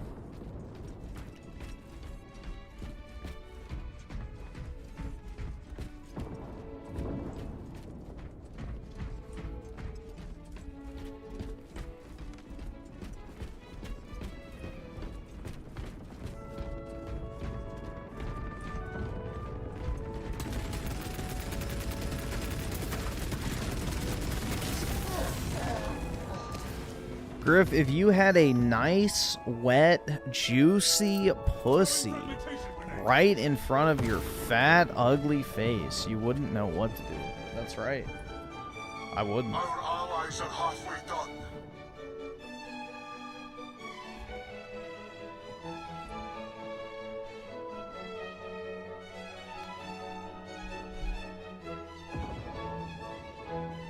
Brother killed in action.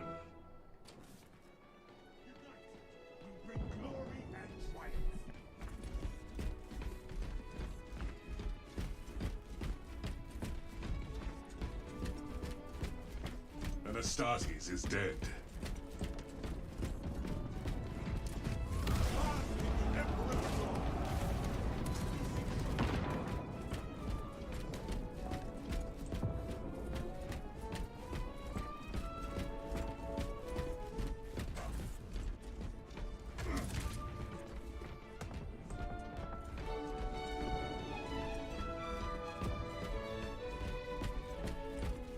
No, it stands for Brazilian butt lift, I think is what it is. But basically they suck the fat out of one part of your body and then push the fat and, like, basically they suck out the fat usually from your stomach and then they cut a hole in your ass and spray the fat inside of your ass cheeks to make your fucking ass bigger. It's disgusting. And it smells like shit. But, you know.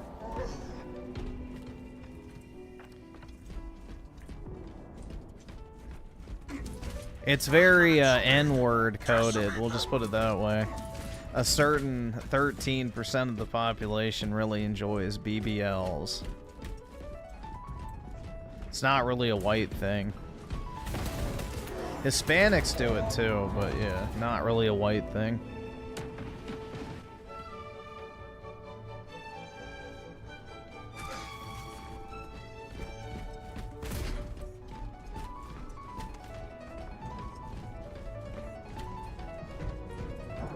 The arch enemy closes in on victory.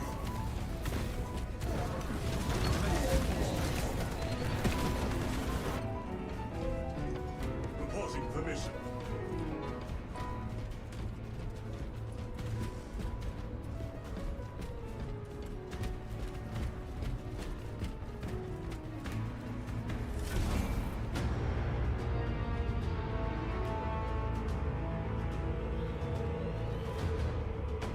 Nasty women, it is gross. I done gone to Dr. Miami to get my BBL. Shit. Yeah. Dr. Miami is one of the more popular BBL sources. So if you ever hear Dr. Miami mentioned, that's what that is. It's a woman going to get her fucking fat redistributed to her ass.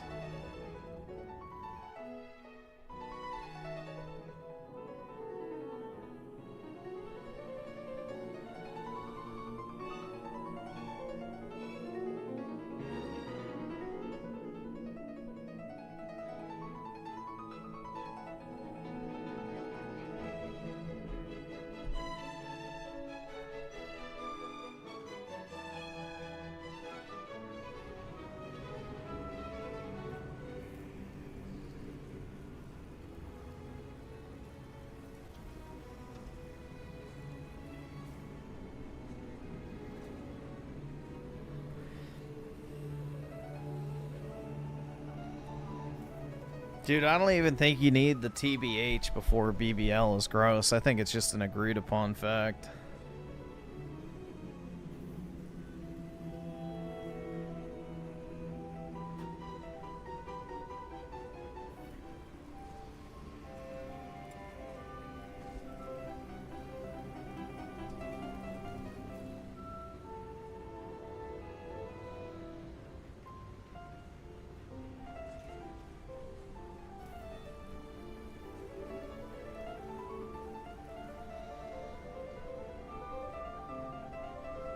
Yeah, women will quite literally spend money on everything except a personal trainer. It's amazing.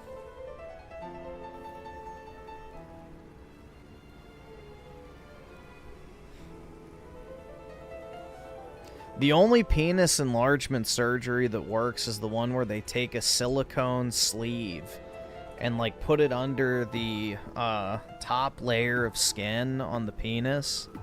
And what it does is it lengthens the shaft and then also, you know, widens the girth. So they basically cut open your penis at the bottom. They slide in a silicone sleeve that wraps around it. And it lengthens the shaft. And then also, yeah, adds the girth. But yeah, that's the only one that works, which, dude, fuck that. Hell nah. Dude, hell no.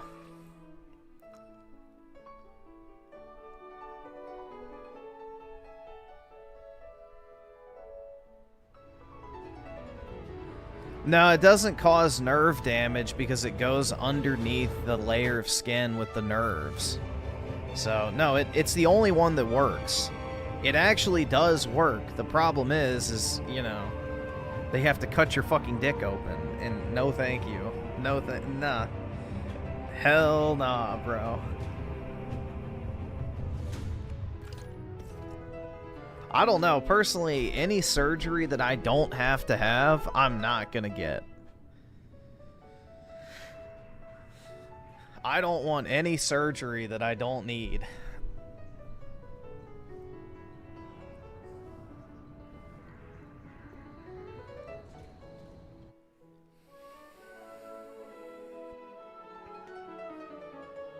Bring order to the chapter, brothers. Loose skin surgery? I don't have loose skin. But I mean, I guess that's fine. I mean, you kind of need loose skin surgery because, you know, you get infections and that type of shit. But that's not what I'm talking about. That's not body modification. Loose skin surgery is them just removing, like, extra skin. That doesn't, you know, affect you really at all.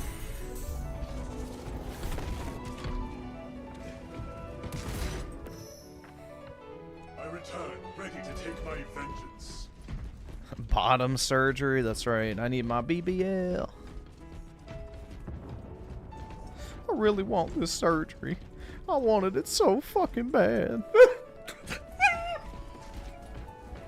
I just can't do it. I can't take this shit no more, man.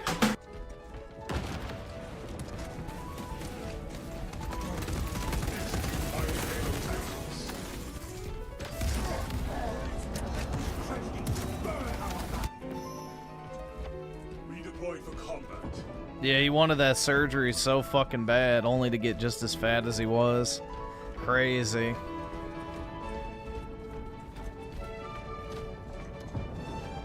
You gotta break the addiction of just eating. That's the problem. It's not that they can't lose weight. It's the fact that they're addicted to fucking food.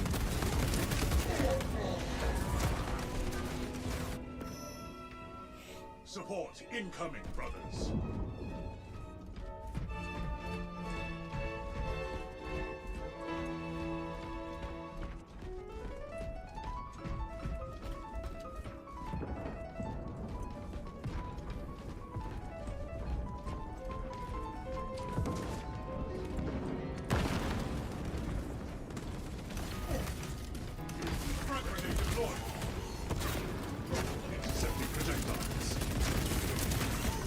Got him.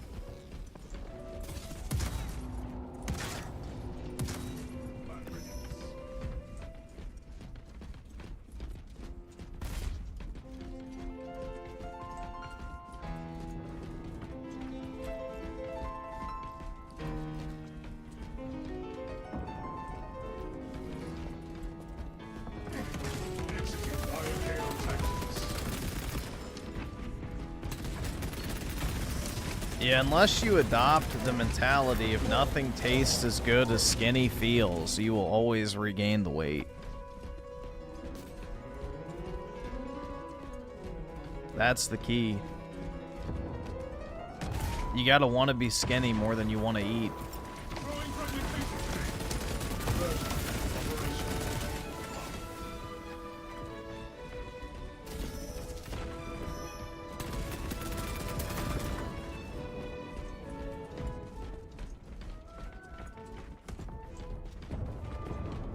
Yeah, that's the thing, is that's when I would eat the most, is when I was bored. Like, I'd be watching TV or playing a video game or something, and because it wasn't stimulating enough, it's like, oh, I might as well just get a snack or something, and it's like, you know, that was my issue. It's not even that I wanted the food, it's just I was bored. So...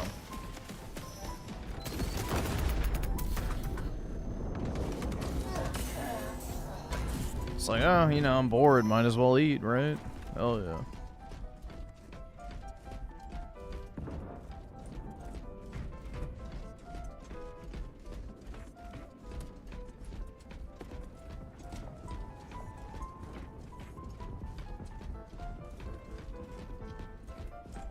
What about people that have gyno? Isn't that like a necessary surgery? It's like a medical condition, right? But most people don't have gyno, they're just fat. That's the thing. Very few men actually get gyno. But yeah, if you actually have that, then yeah, that's a legitimate medical problem. It's like having a fucking, I don't know, like tumor, essentially. The arch enemy closes in on victory. But yeah, most people don't actually have gyno, they're just fucking fat. And it goes away once they lose their fat.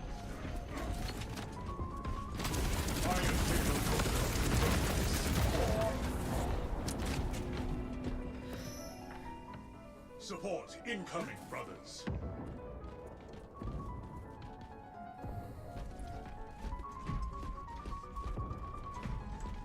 Is this planet worth such a toll?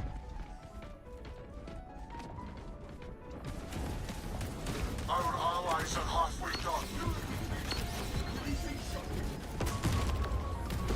Engaging elite countermeasures.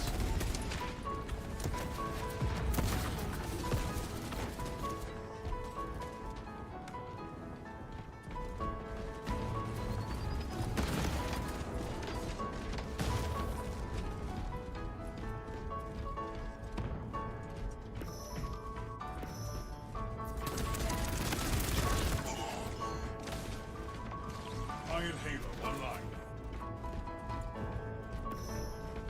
Execute Iron Halo tactics. Show no mercy.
Junk food doesn't hit like it used to. It's just shit, man. That's the thing.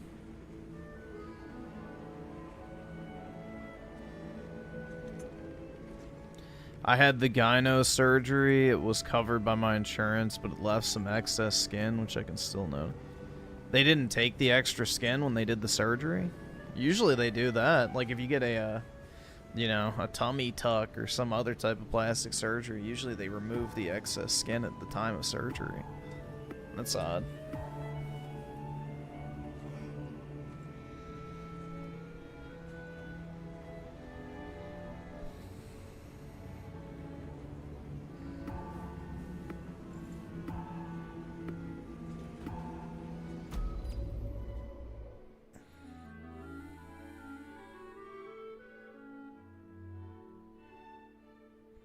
I had wait, that wasn't covered by my insurance. How much was it?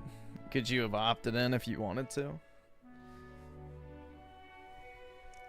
I don't know. I feel like at that point, if you're getting that much done, you might as well just go ahead and pay the difference. But I don't know how much it costs. I've never looked into plastic surgery.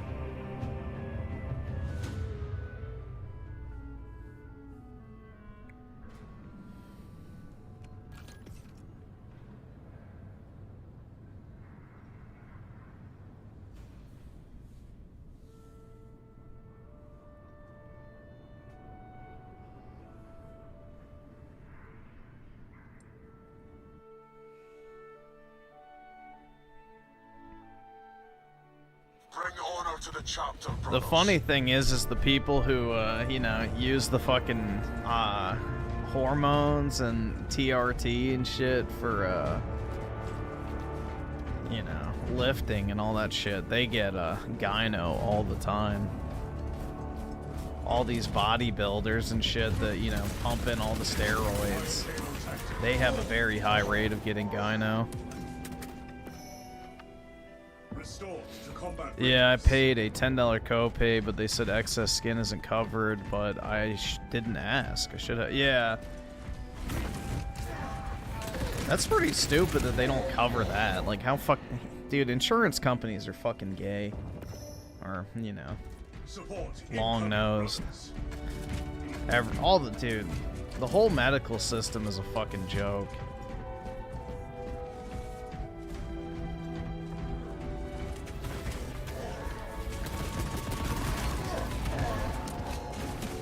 Most of the cost of medical care comes from doctors having to deal with insurance. So insurance companies make the medical industry a fucking nightmare. Which, if you know the predominant demographic behind insurance / banking, you'd understand why immediately.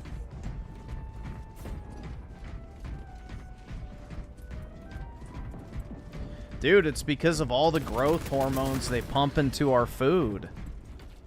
Like cows, awesome. Thanks, chickens, nigga. pigs, all of these animals are given growth hormones so that they grow bigger and faster. So what happens when you eat a bunch of meat that's been pumped full of growth hormones its entire life? Well, a lot of that, you know, transfers over. Also, when women take birth control, that birth control medication gets pissed out into the sewage system, which the sewage systems, when they do waste treatment, can't remove the hormones and chemicals from the piss that the birth control puts in there. So then they use that water to water our crops, which then the crops absorb that water and the chemicals get passed on into the fucking food supply. Or if you drink recycled water, which a lot of people do without knowing, you know, you're getting those hormones from the birth control medication. So a lot of men are quite literally pumped full of estrogen by literal fucking water contamination and food contamination. So we're basically being poisoned by our own food supply. It's all sorts of fucked up. Why do I know this? Because I look up a bunch of shit. I don't fucking know. Why is it a problem that I know something?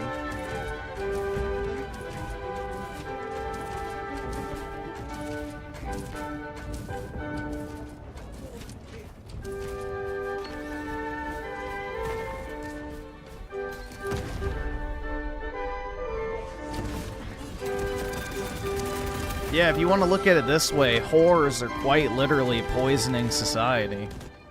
You know, a bunch of whore women taking birth control all the time so they can get their fucking back blown out constantly with no ramifications is quite literally poisoning society as a whole, morally and physically.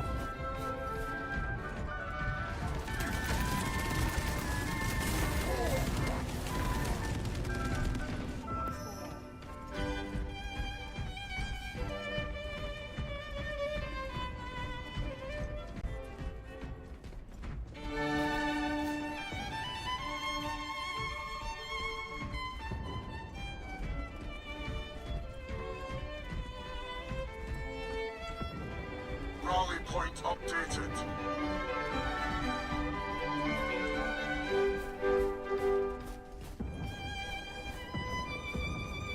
Deadlock.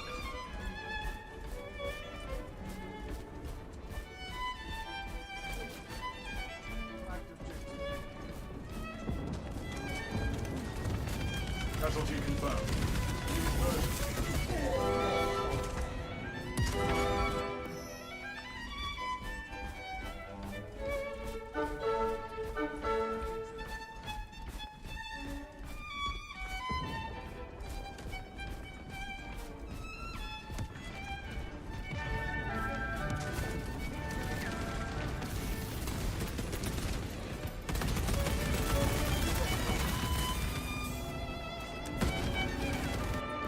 Enemy closes in on victory.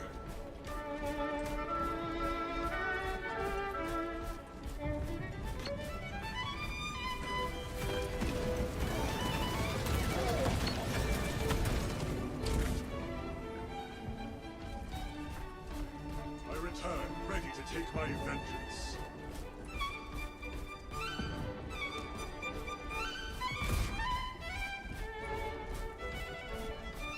Brother killed in action.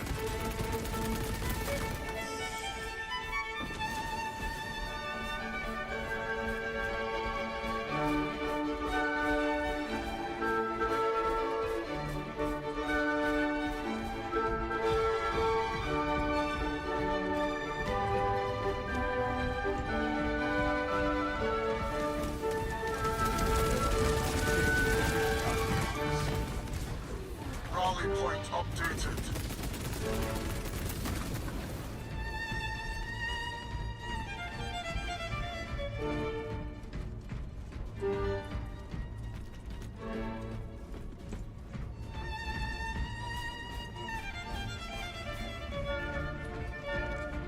Why can't there be a hormone oh my god, man. Yeah, if only. But yeah, unfortunately, once you're past the age of like 17, it doesn't really matter.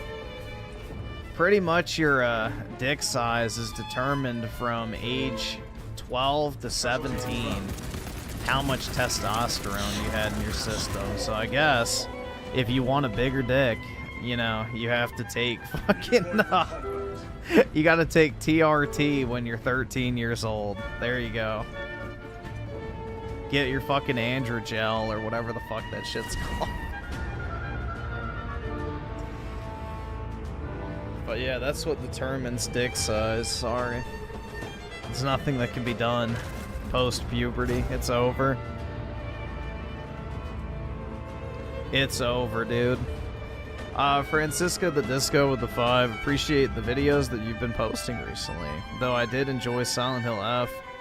I'm an AC Shadows hater, but got the CE for like $100 so I can go prone.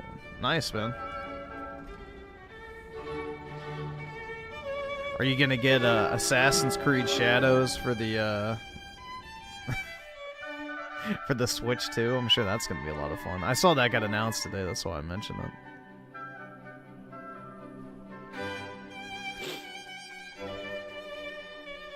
Although apparently the Star Wars what was it called? Shit, what is the Star Wars game called that Ubisoft put out? I don't remember what like the it's Star Wars something. I don't remember the second part of the name. But yeah, that apparently the Switch port of that was really good compared to the Xbox version. So maybe this Shadows version will be good. Oh, Outlaws. That's what it was. Okay. Shit, dude, I don't even remember the name of that. It's bad.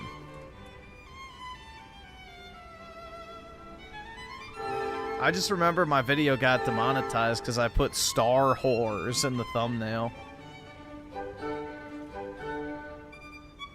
Even though I put the Ubisoft logo as the O, I guess they didn't consider that censoring.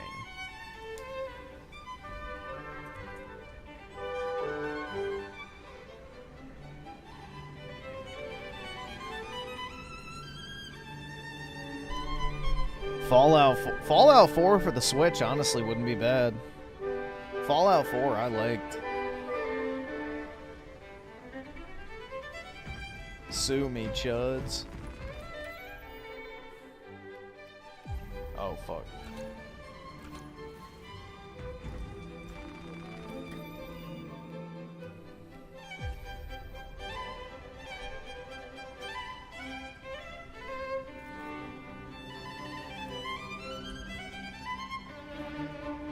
Yeah, Fallout 4 is the only one I've ever come close to beating. I've never actually beaten Fallout 4, but it's the only Fallout game I've put in any real, like, amount of time into.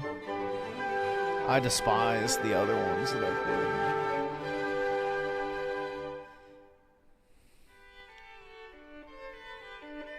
Yep, Outlaws, Shadows, and Avatar all bombed. But no, they didn't, dude. They were massive sales successes. Ubisoft is back, baby.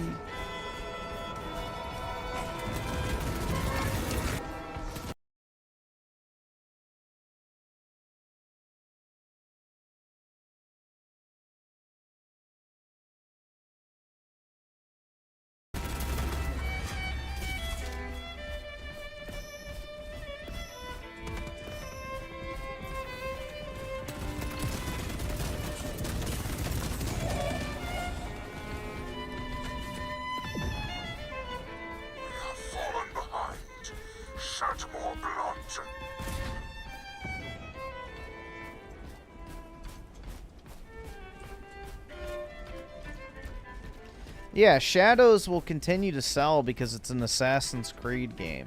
But for it being the Japanese Assassin's Creed game, it bombed. Like, that game should have been their best-selling game of all time almost immediately. It should have outpaced every other game they've ever released to date. Because everybody has been asking for Assassin's Creed in Japan since Assassin's Creed 2 came out.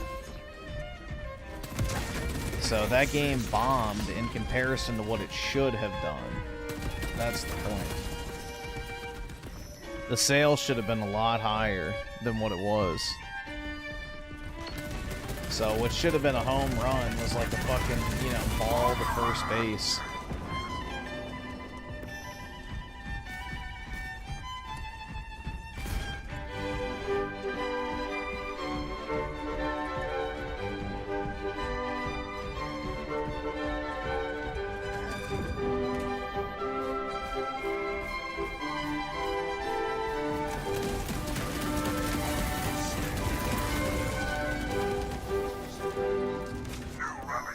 Established. Not so.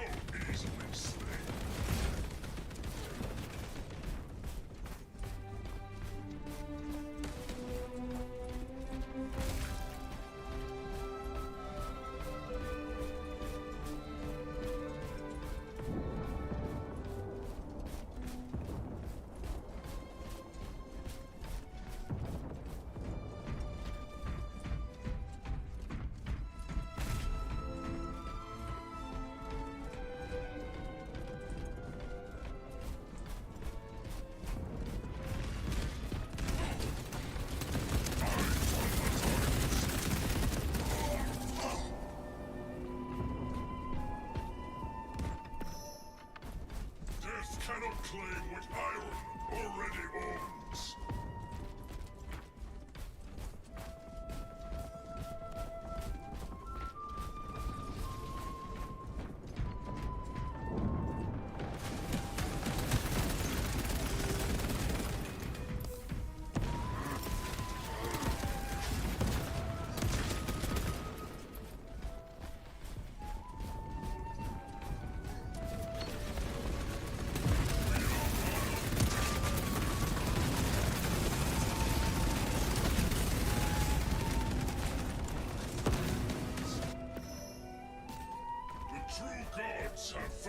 Yeah, that Avatar game, like, I don't know what the hell they were thinking with that.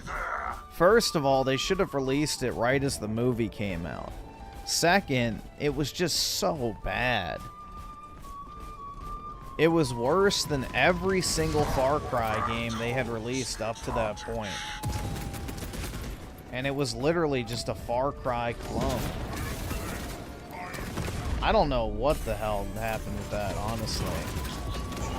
Like, whoever was in charge of that game, like, hopefully they no longer are employed at Ubisoft. There was nothing special about it. Other than, oh my god, dude, it looks so good visually.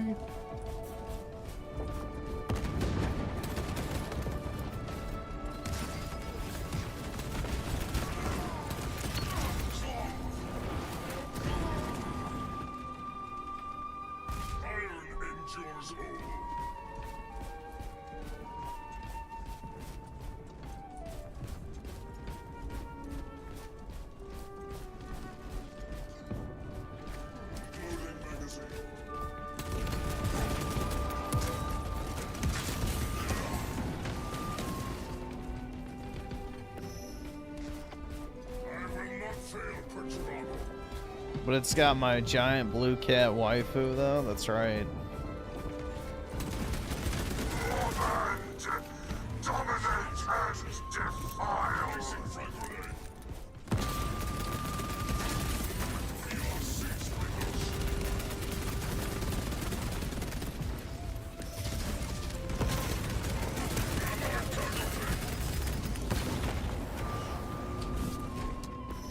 Yeah, that entire movie and franchise is so Zog-pilled that it's repulsive. I hate that franchise. If you want to talk about a genuinely evil franchise, there you go.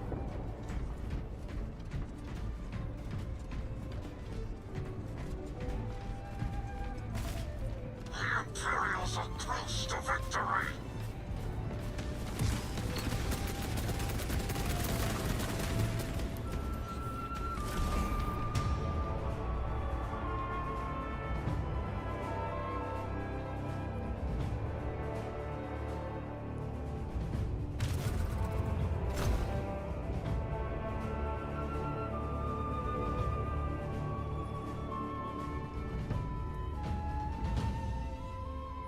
Yeah, I truly do not believe the ticket sales when it comes to those Avatar movies.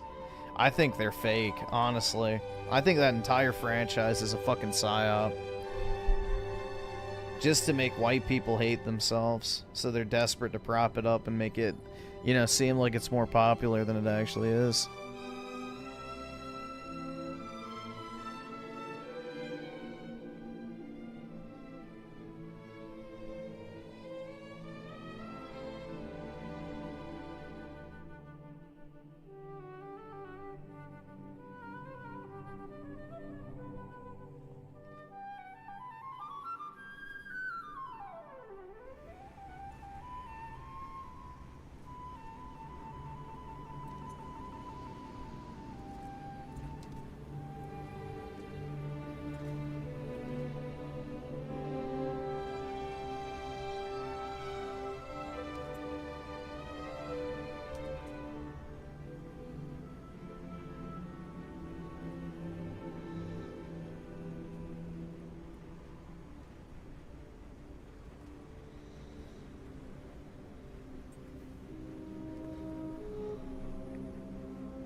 Disney can't afford to buy anything else right now. They're already in the fucking hole for that 20th Century Fox purchase that they way overpaid for. So Disney, financially speaking, can't afford to make another big acquisition.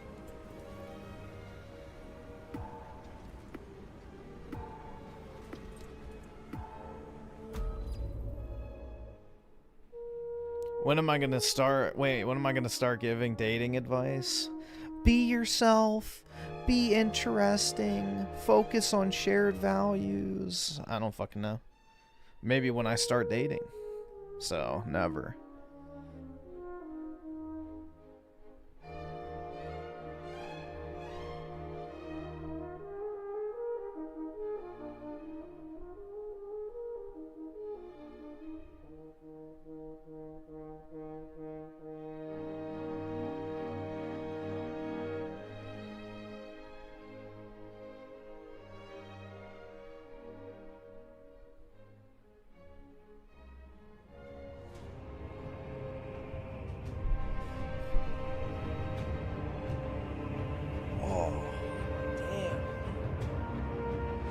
Dude, my back is sore.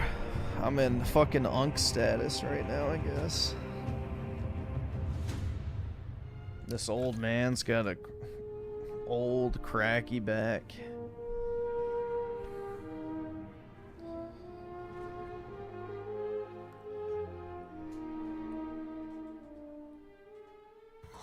The gods are watching.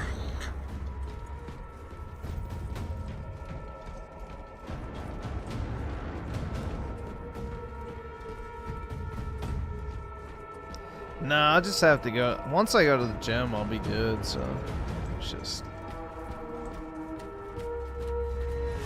I'm an old man.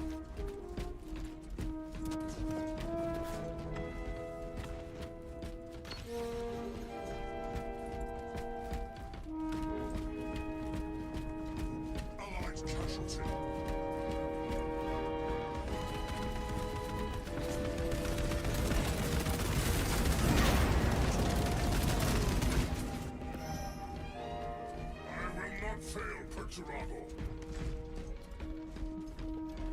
Christmas in a train? Oh, that was Polar Express.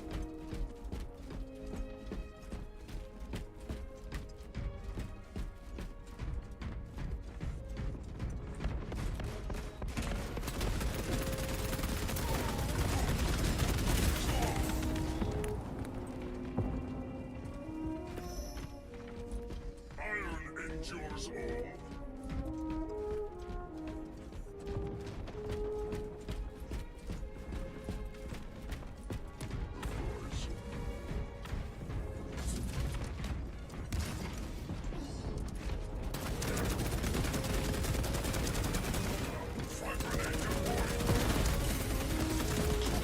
Damn. Death cannot claim what iron already owns.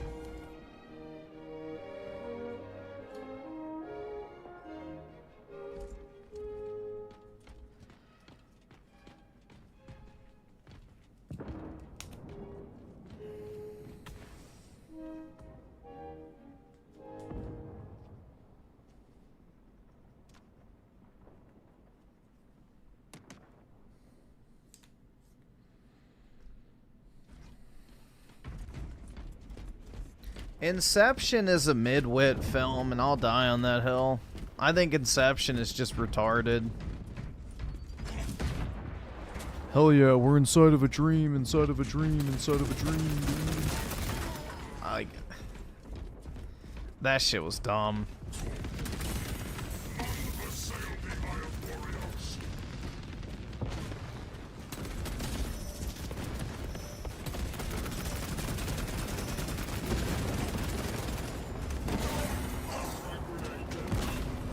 Yeah, Shutter Island was better. Interstellar's better.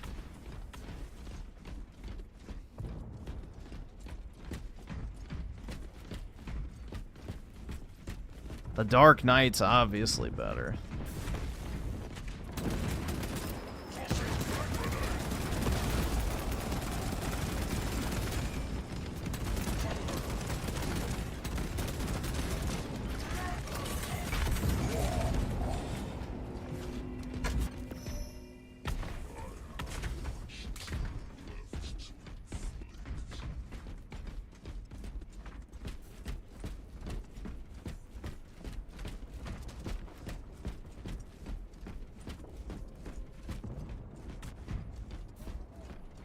Yeah, I heckin' love Soyance.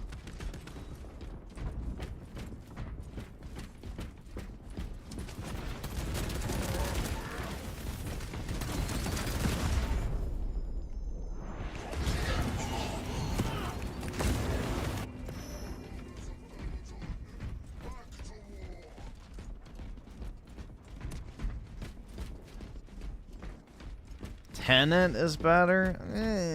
Nah. Allied casualty.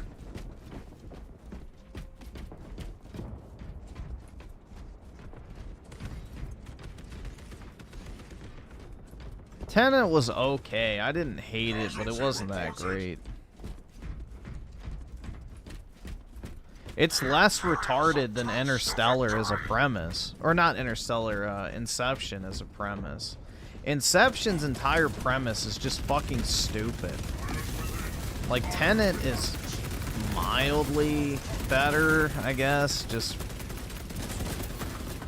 from a plot standpoint. Our warpath is halfway there. The moment is now.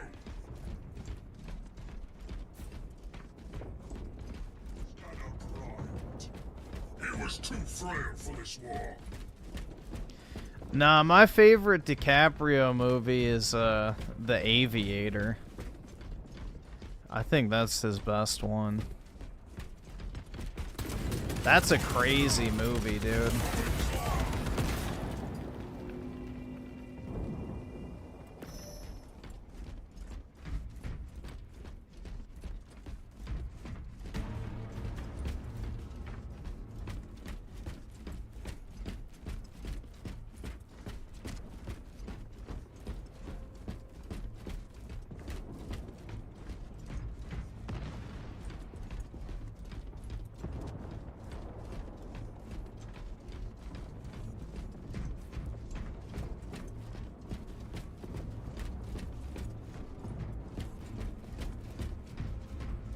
Dude, the thing that was so good about The Revenant is how many Jewish cocks Leonardo DiCaprio sucked before he got the role in order to get his Oscar, finally.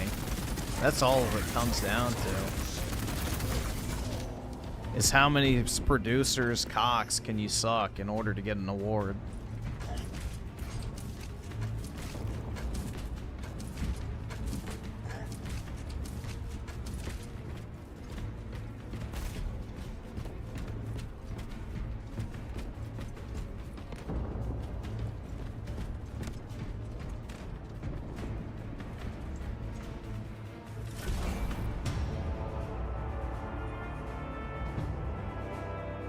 You know, how many Harvey Weinstein types did you let butt fuck you or give a blowjob to or whatever?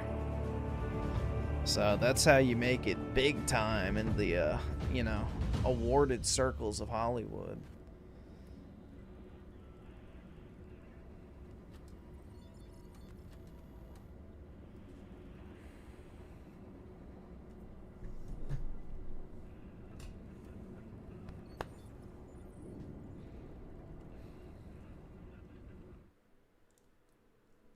That whole industry is fucked, man. Like, genuinely fucked. Either you're a member of the tribe of Abraham, or you have to be literally used as a human fleshlight.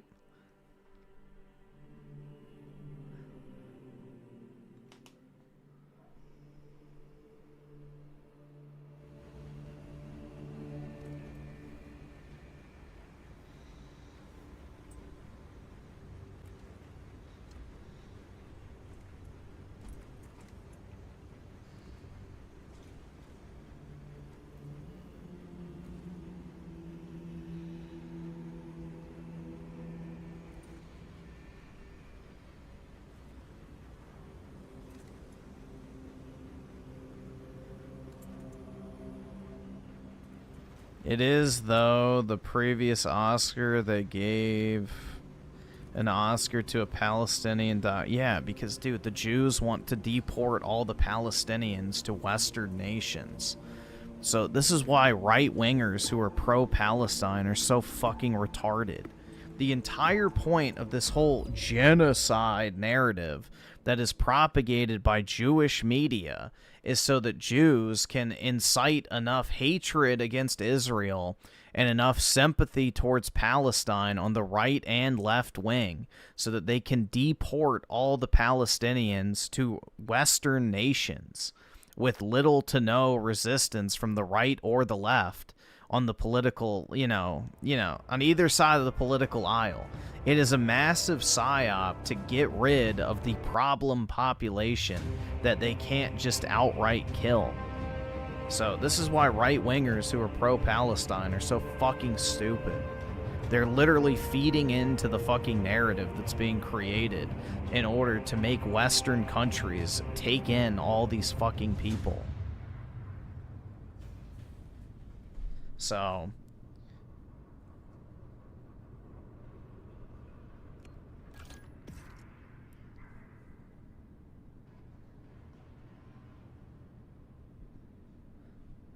if it was actually a genocide and the Israelis didn't want that being shared, do you really think every Jewish media source on planet Earth would be allowing left-wingers to talk about it? Like, of course they fucking wouldn't be allowed to. They control everything that goes out on those news stations and websites and everything. So the only reason it's allowed to be popularized in the mainstream media is because they want that narrative out there. Fatality confirmed. Releasing fire. Your band holds the advantage. So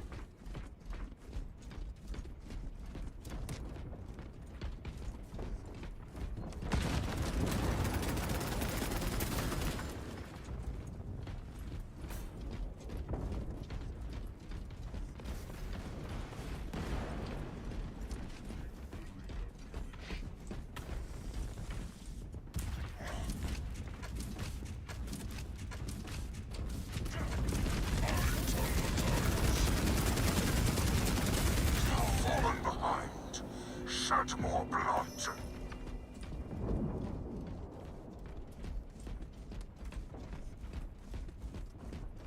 yeah, people are very naive when it comes to this type of shit. They're not thinking 10 steps ahead. They only think about, oh, what gets reaction now? And that's basically how most, political commentators base their worldview on particular issues. When your enemy is 10 steps ahead of you, and you're still trying to figure out what the fuck they're doing now, it's like, yeah, you've already lost that one.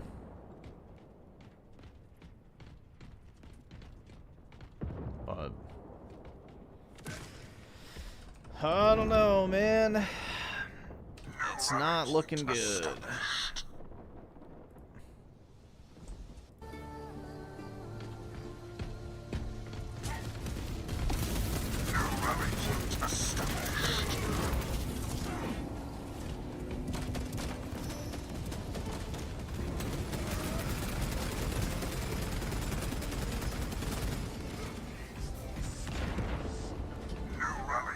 Established.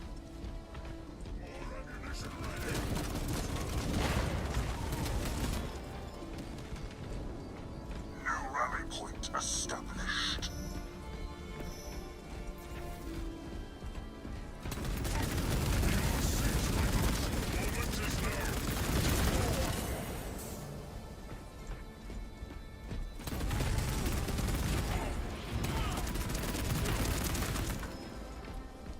Special deployment ready.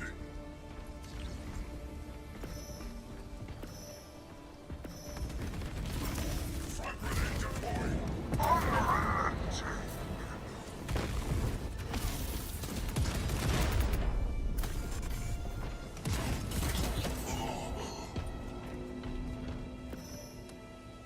Death cannot claim with iron already owns. Which is better, National Treasure, the Da Vinci Code? I would say if you're gonna watch each one only once, the Da Vinci Code is better. But National Treasure is a much more rewatchable movie.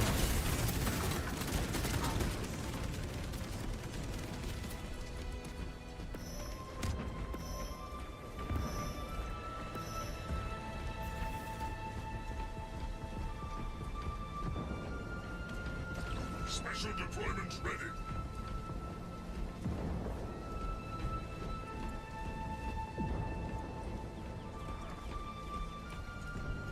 Dude, no, Nick Cage is taking every single role he can get his hands on because he's broke. You guys not know about, like, the whole Nick Cage thing? He used to own, like, private islands, yachts, mega mansions, but he never paid any taxes, so he went bankrupt. And ever since, like, the mid-2000s, he's just become, like, this guy who will take any role in Hollywood to make any bit of money he can because he's literally fucking broke. So, it's the reason why he did Ghost Rider in those movies, which were Alright, not awesome. exactly Thanks, great. nigga. Alright. So he blew all of his money, didn't pay any tax for, you know, decades, and then eventually, essentially became homeless.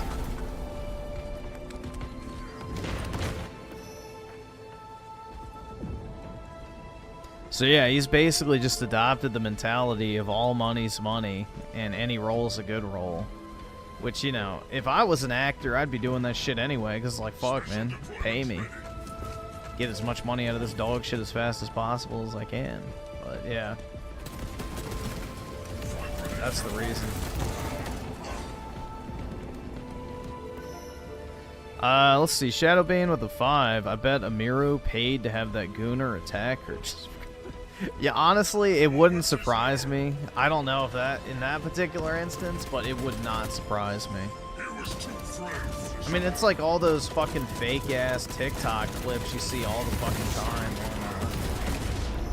on social media of, like, the guys getting confronted at, like, the gas station and all that shit. It's all fucking fake, so... Yeah, there's a bunch of fake shit like that that does happen.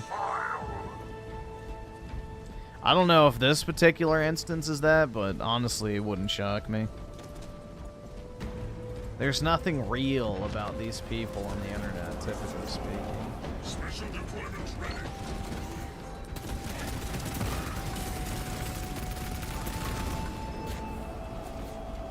You close those feeble puppets. Parts of the plan.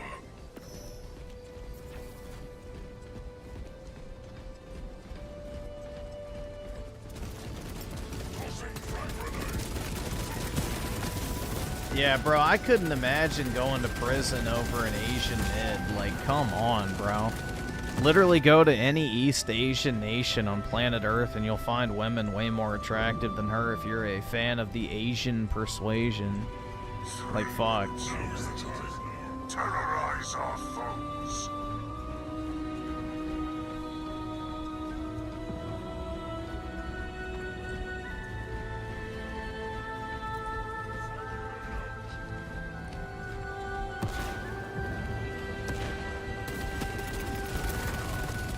If you're really that desperate.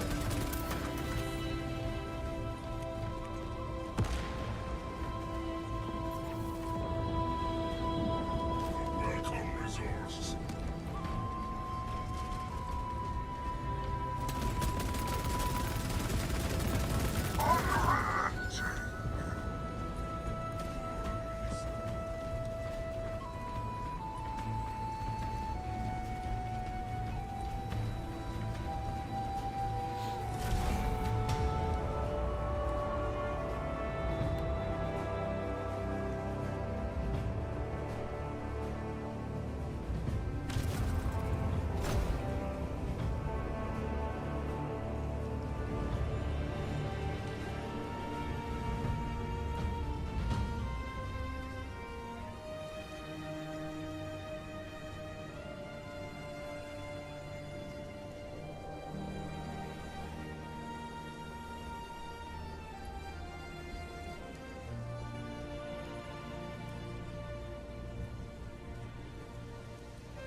Oh, that's cool, dude. You guys remember the monk coffee I pulled up that one time we were watching the quartering video about him begging about his coffee company, and I was like, y'all should buy your coffee from them instead? Well, apparently they posted like an update to the monastery they were building. Here. Pull it up real quick. Now, let me back out. We'll watch that video too, and then I gotta hop off and go to the gym, but...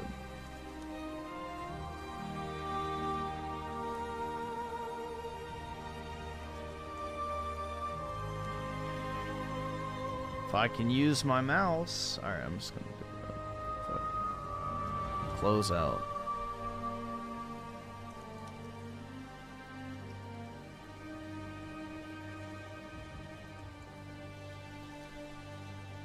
There we go. Yeah, so this is the update. So this was the concept for what they were building, and that's what it was when I showed y'all last, but this is apparently what it looks like now. That's pretty sick, man. So they're making some good progress.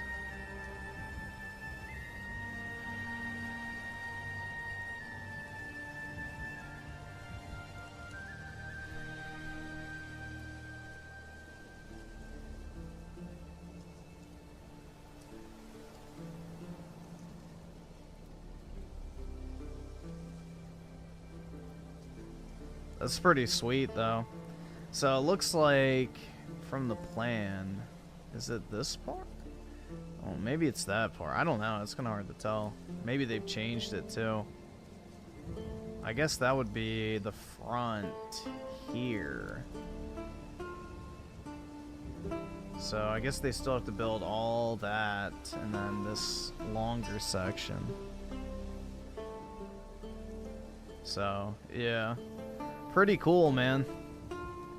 You can just build things. Hell yeah.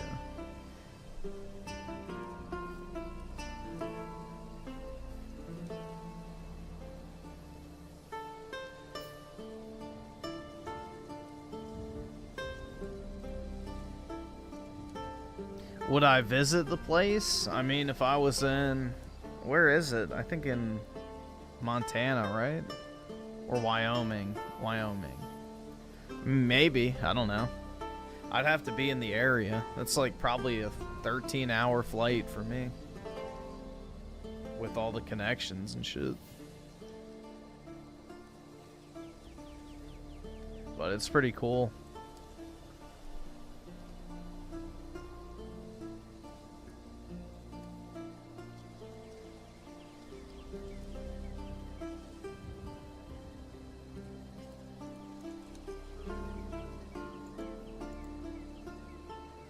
So I'm just trying to see. So that's the building that we just saw there. I guess it's taken from a different angle. Maybe that's what it is.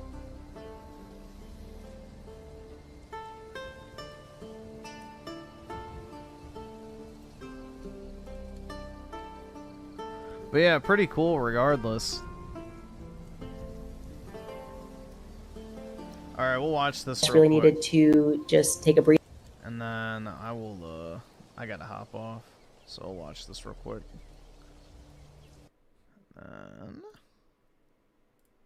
And really process everything that happened with Charlie and what it kind of means in terms of where we are. And I think it is a circumstance where we just know. We just know that he was truly betrayed in one of the most egregious ways that I think I've ever seen. It has made me lose faith in politics. It has made me fully lose faith in Trump.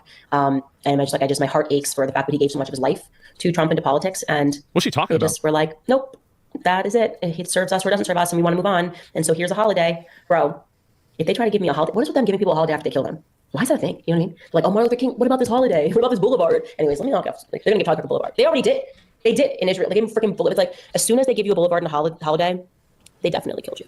Okay, there's no question. They killed you. There's no way. That's like their signature thing. It's like that's what they do. It's the feds. If they killed Martin Luther King Jr., then that wouldn't make any sense, because Martin Luther King Jr. was a gay race commie who, you know, is probably boiling in a vat of human excrement according to the Talmud. signature. It's how they sign off after they murder you. They're like holiday in a boulevard. And it's never on a nice side of town either. Like Charlie Kirk Boulevard's not gonna be a nice side of town. Anyways, I will be back on the 27th with you guys. Thank you guys for all the support throughout these couple of weeks, these last really kind of 6 weeks since Charlie died. And we will see you guys then. She is really, she's really been on one, huh? Like, on it because I'm telling you, I don't even think these people are human. Like I look at Elon Musk and Sam Altman and leading people into AI. I have always sensed this demonic because I'm telling you, I don't even think these people are human. Like I look at Elon Musk and Sam Altman and Peter Thiel, and I'm pretty sure they're hybrid. You know what I mean? Like they just look like an Apple software that I should be able to download at night. You know, like my phone's getting an update or something. It's something in the eyes. Like I don't know. I'm like I know I'm human. But I don't know if I stabbed you if you bleed. You know? If Elon Musk is AI, then why is he so physically awkward? No, I'm not going to stab them, but I don't know if they bleed all the way. I think a battery would fall out. You know what I mean? And I just get that sense. I've always known it was demonic. And people just get on board because, as we talked about in this book, they are using science and this idea of technology and this idea of transforming society for the better to indoctrinate us into accepting this. And it's wrong and it's backwards. And the main component of all of this is psychology, right? yeah, bro, that interview with Nick Fuentes, that was the end. It really was. That sent her over the edge. Yep. Like, I'll show y'all a clip from that, and you'll see. They're able to do it because of psychology. Yeah, she went on her whole "we was the Kangs, we built the pyramids," and whole spiel. And you think that society has gotten better. Dude, I wish I was AI. I'd just stream 24/7 and put a video out every 10 minutes. Our kids have objectively gotten dumber. We've become fatter. We've become less healthy. We've become less emotionally sound. And yet they are convincing us that this is like humanity's great leap forward. We put a man on the moon, and he just like called him up and was like, "Hey, Prez, what's up? I'm up here. Yeah, it's so cool." Is she just soft launching the fact that the moon landing is fake? Like, I feel like she's just kind of throwing that one in there as like a, oh yeah, by the way type situation, isn't she? It's really great. It's nice. Starry night up here. Cam and Texture guy go by in 69, and they get these people. They tell you like he's a genius. They're all writing like he's a genius. So we should just accept that Elon Musk is a genius because like all the writers who are obviously indoctrinated into the occult are telling us that this is the next person that we should worship. The establishment of Hollywood. It was all cults. They were all Aleister Crowley proteges who were just raping kids and summoning demons and demons.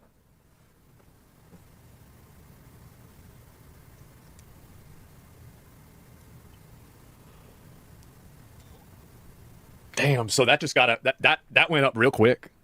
Wow. She done? I mean, to be fair, Aleister Crowley did try to join an organization because they could cast spells and shit, and it was a secret organization, and he did do that. But as far as I know, he didn't cast any spells. And whenever he got a lot older, that was a try. Well, yeah, he tried to do it. I mean, of course, like he was into, I think he went to like Oxford or something like that. He was a British guy, and you know, he did that. He did join it. Yeah, no, he said he casted spells, but I never saw one. We never saw a spell like that he did. Like, and so no, he went in on it. Like he was in on it for a while. Are real. So at the same time that they're summoning demons, they are making us all believe that faith is not real. And that has been, I think, the greatest. So they want, just real quick, I'm gonna just take this back just so we can just make sure we put all this in context real quick. One more again.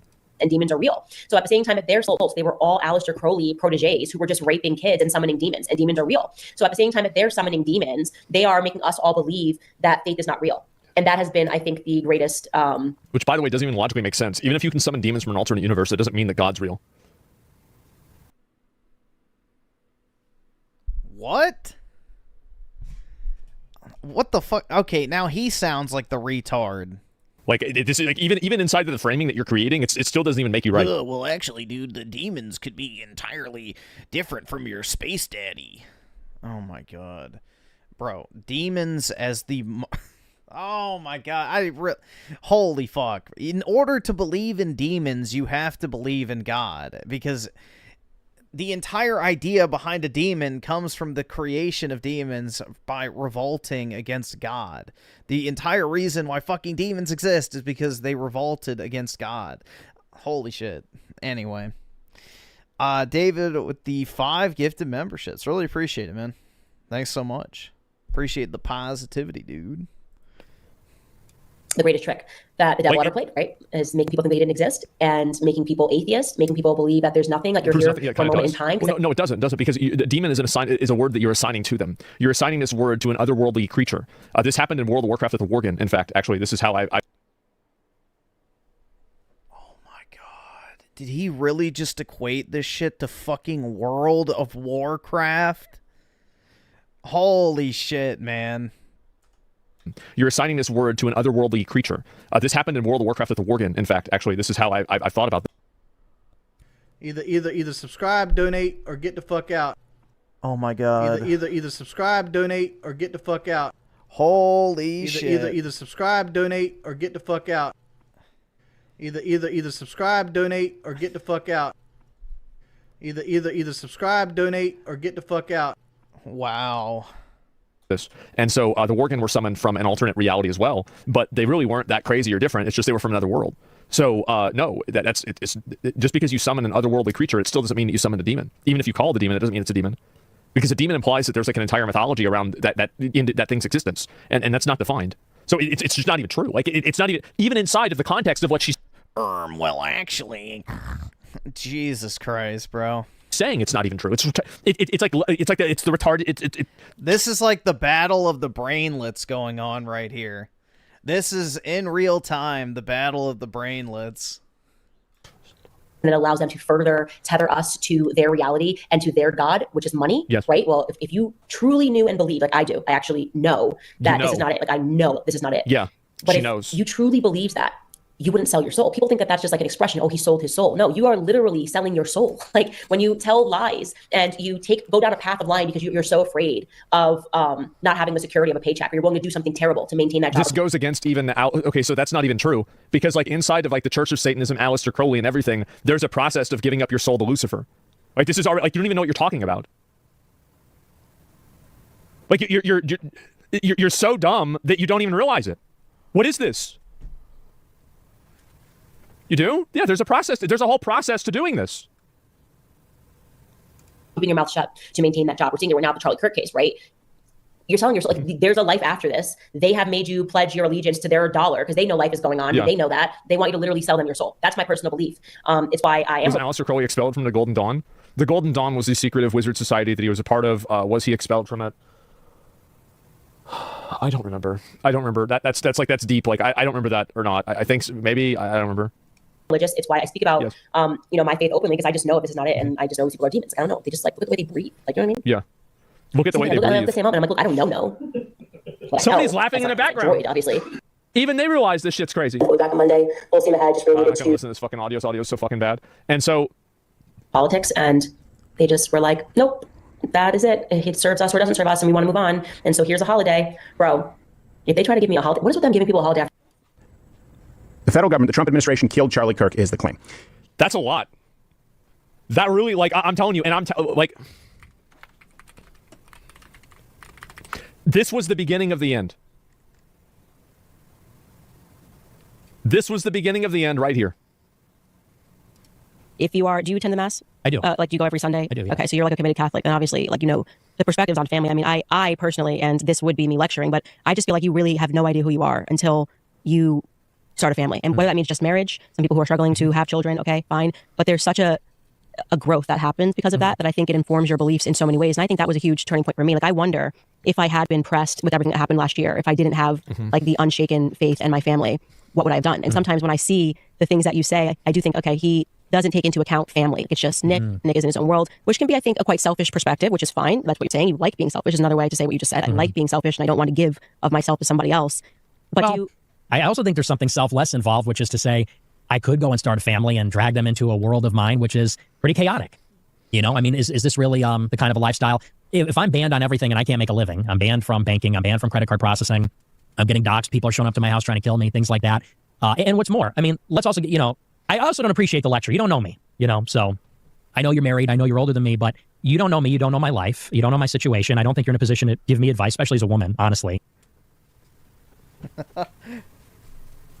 Yeah, that is according to Candace's faith, which is what I always find funny about these conservative women who LARP as like trad caths or, just hardcore religious women in general. Is it literally says in the Bible that a woman's place is to listen, not to, instruct. Women should not be instructing or lecturing or anything. They're literally there to be quiet and serve their husband. That is what is considered to be a godly role for a woman. And all of these tradcon women do the complete fucking opposite. So, it's quite ironic. This really, bro, this was the end. I don't think women, this is something in the right This way was we the say we're end. anti-feminist, and then women go around telling men what to do, who are not their husbands. And, I don't really buy into that ideologically, but that's besides the point. My life has been tumultuous from the very beginning. Oh, shit. And then this was the one. Oh, the race. Oh, my. Dude, the race and IQ discussion was funny. We was Egyptians, yep. God. I don't even know if I can watch this one. But this was the end. Yes, the scrambled her brain. Yeah, this was it. This radicalizer? Watch. I think I can. I'm trying to understand if you think that it's all black people are like this, or if your world is kind of colored by this is what's going on in America. This has failed for 1,000 reasons. Welfare has definitely, black people in 1940s, stand up. My grandfather, I talk about that denigration and the corrosion of culture. That's happening. White, black, whatever you want to name it. There is this intentional corrosion of culture. So do you think it's literally, well, this is just what a black person is when they come out? Or do you think that post-welfare, LBJ, Great Society, this is what black Americans have become, and I have a right to respond to that and say that as a white man, I don't want to live there? Well, This was it. I think it's more nature than people would like to believe. There's this classic tension of, is it nature, is it nurture, is it cultural, or is it intrinsic, is it racial? And I've always been on the latter side of this among conservatives. Conservatives like to say it's all culture. Black America... It's not all culture. There are people who are genetically predisposed to act a certain way. We have genetic memory. It's the reason why birds know to fly south for the winter. It's the reason why, just basically right out of the womb, every species has the innate desire to reproduce and knows how to do so. We have a genetic memory. Our genetics shape the way that we think and act, whether we want to admit that or not. And certain people have a certain genetic makeup that is, causing them to act certain ways that other groups do not do. There is a reason why if you look across all cultures, across all continents, across all countries, across all timelines, certain people act more violently, aggressively than others. We'll just leave it at that. It is basic fucking biology. There's a reason why a fucking pit bull will bite you and a golden retriever will lick you. They're both dogs, but vastly fucking different. It doesn't matter how they're raised. You could beat a golden retriever every day and it'll never bite you. You can love a pit bull every single day and it'll still bite you. It's genetics. So, genetics is a massive driver behind behavior. Is the way it is because of hip-hop music and the Great Society and that kind of stuff. And I think the uncomfortable reality is a big part of it is intrinsic. One of the big arguments against the abolition of slavery in the 1860s. He actually is going there. He goes on her show. Yep. As I said, I think this, and also the other thing is the reception to this was overwhelmingly, I'm not giving a statement on this. Overwhelmingly, a lot of people agreed with Nick. That's what happened.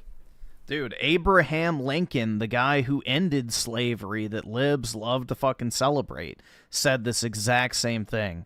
That white and black people are incapable of cohabitating the same society. Is that, when Europeans colonized Africa, they hadn't discovered the wheel. There's no two-story buildings. There's no writing. There's no written language. Missionaries had to go to Africa in the last century and invent it for the African people because there's no recorded history. They didn't have writing. So Egypt is not in Africa? Well, Egypt is a different race. The Egyptians were not black. Okay, but you said when they went to Africa, so I just want to... The interior of Africa in the late 19th century. Scrambled for so Africa. we're now knocking Egypt out of Africa. Well, Egypt is part of northern Africa, sub-Saharan Africa. You said Africa, so I'm not trying to get a gotcha. I'm just responding. You're saying Africa. Sure, yeah. It's in Africa. It's Egypt. It's kind of ridiculous that there was no written language. Well, so I'm just trying to get you to sure. Egyptians are not Africa.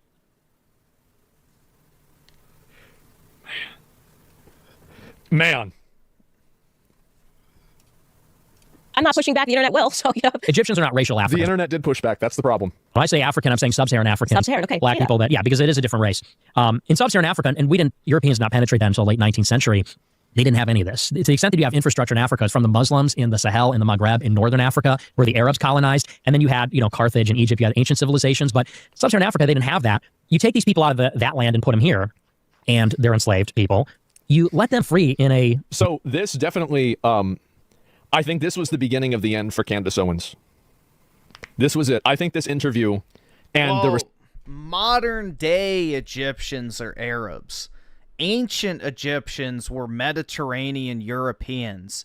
They did analysis on the mummies. Ramses II, I believe, he had red hair. So he had Gallic genealogy in him. So the ancient Egyptians were an offshoot of ancient Europeans. Which, you know, the Egyptians have always been considered Mediterranean. So they were a Mediterranean people, essentially. So they share a very similar racial makeup to, like, the ancient Greeks, the Romans, Troy, a.k.a. Turkey. So, well, Cleopatra is not an ancient Egyptian. Cleopatra is a Greek ruler. So, Cleopatra was Greek. So, we're talking about, like, ancient Egypt, like 3,000-4,000 years ago. Not, you know, Roman-occupied Egypt or Greek-occupied Egypt.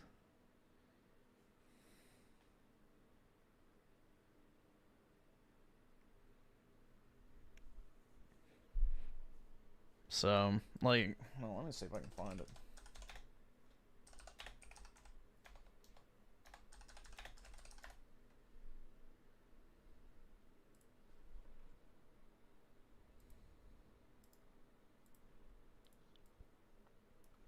Like, look, see, that's Ramses II's hair.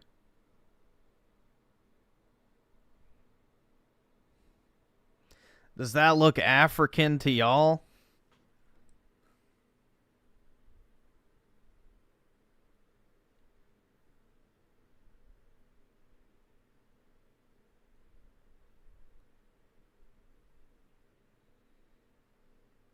How many racial Africans can you think of that have natural red hair?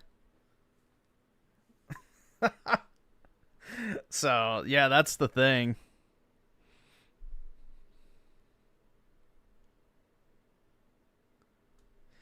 But yeah, they did a analysis of what he would have looked like, and this is kind of the similar face shape. Obviously, the hair is not correct, but you can see.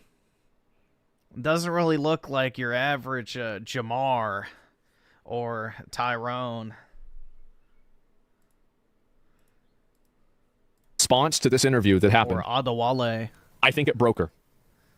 I think that after this interview, there was Candace Owens before this interview. Why? I don't know. Why though? Well, the nose collapsed, so you got to remember that he's mummified. So what they would do with the mummy's nose is they would take a hook and they would rip the brain out of the nostril. So yeah, his nose is deformed from the mummification process. They used to put a string with a hook up the mummy's nose and rip the brain out through it and then put it into a jar. So that was part of the mummification process, so the nose would get deformed and broken. So, I mean, I could come up with a number of different reasons why, right? I mean, like, I could start theorizing and, you know, socio-analyzing and everything, but at the end of the day, it happened. She got 5K more live views than you, so how is this the end? Does Candace Owens get 250 live, like what would it be like? So I get, like, let's say 40. Yeah, Ninja Gaiden is really good. So you have Game Pass, give it a shot. 50K viewers, right? Does that mean that she gets, like, 200 and like, there's no way she gets that many, right? How many people watch her? Like, No, Candace Owens gets a shit ton of viewership, which is even more proof, in my opinion, that she's a controlled op. How many views does she get on YouTube? Is there like, there's got to be like a channel they upload, because she's uploading each video has a lot of views, but there's a very, very slow frequency of videos, so it's harder for me to gauge. But she is popular. I'm not saying that she isn't popular. That's not what I'm saying. I'm saying that, again, this definitely broke her. It did. If you go to her live, she gets a shit ton of viewership. Which, again, if you're saying this type of wild shit, especially anti-Semitic shit, you don't get a viewership like this. If you're actually truly anti-Semitic, which, you know, people claim she is, you're not getting 3 million views on a live stream. So, yeah. This is controlled op, bro. She was an actress for the Daily Wire, and she is an actress right now. So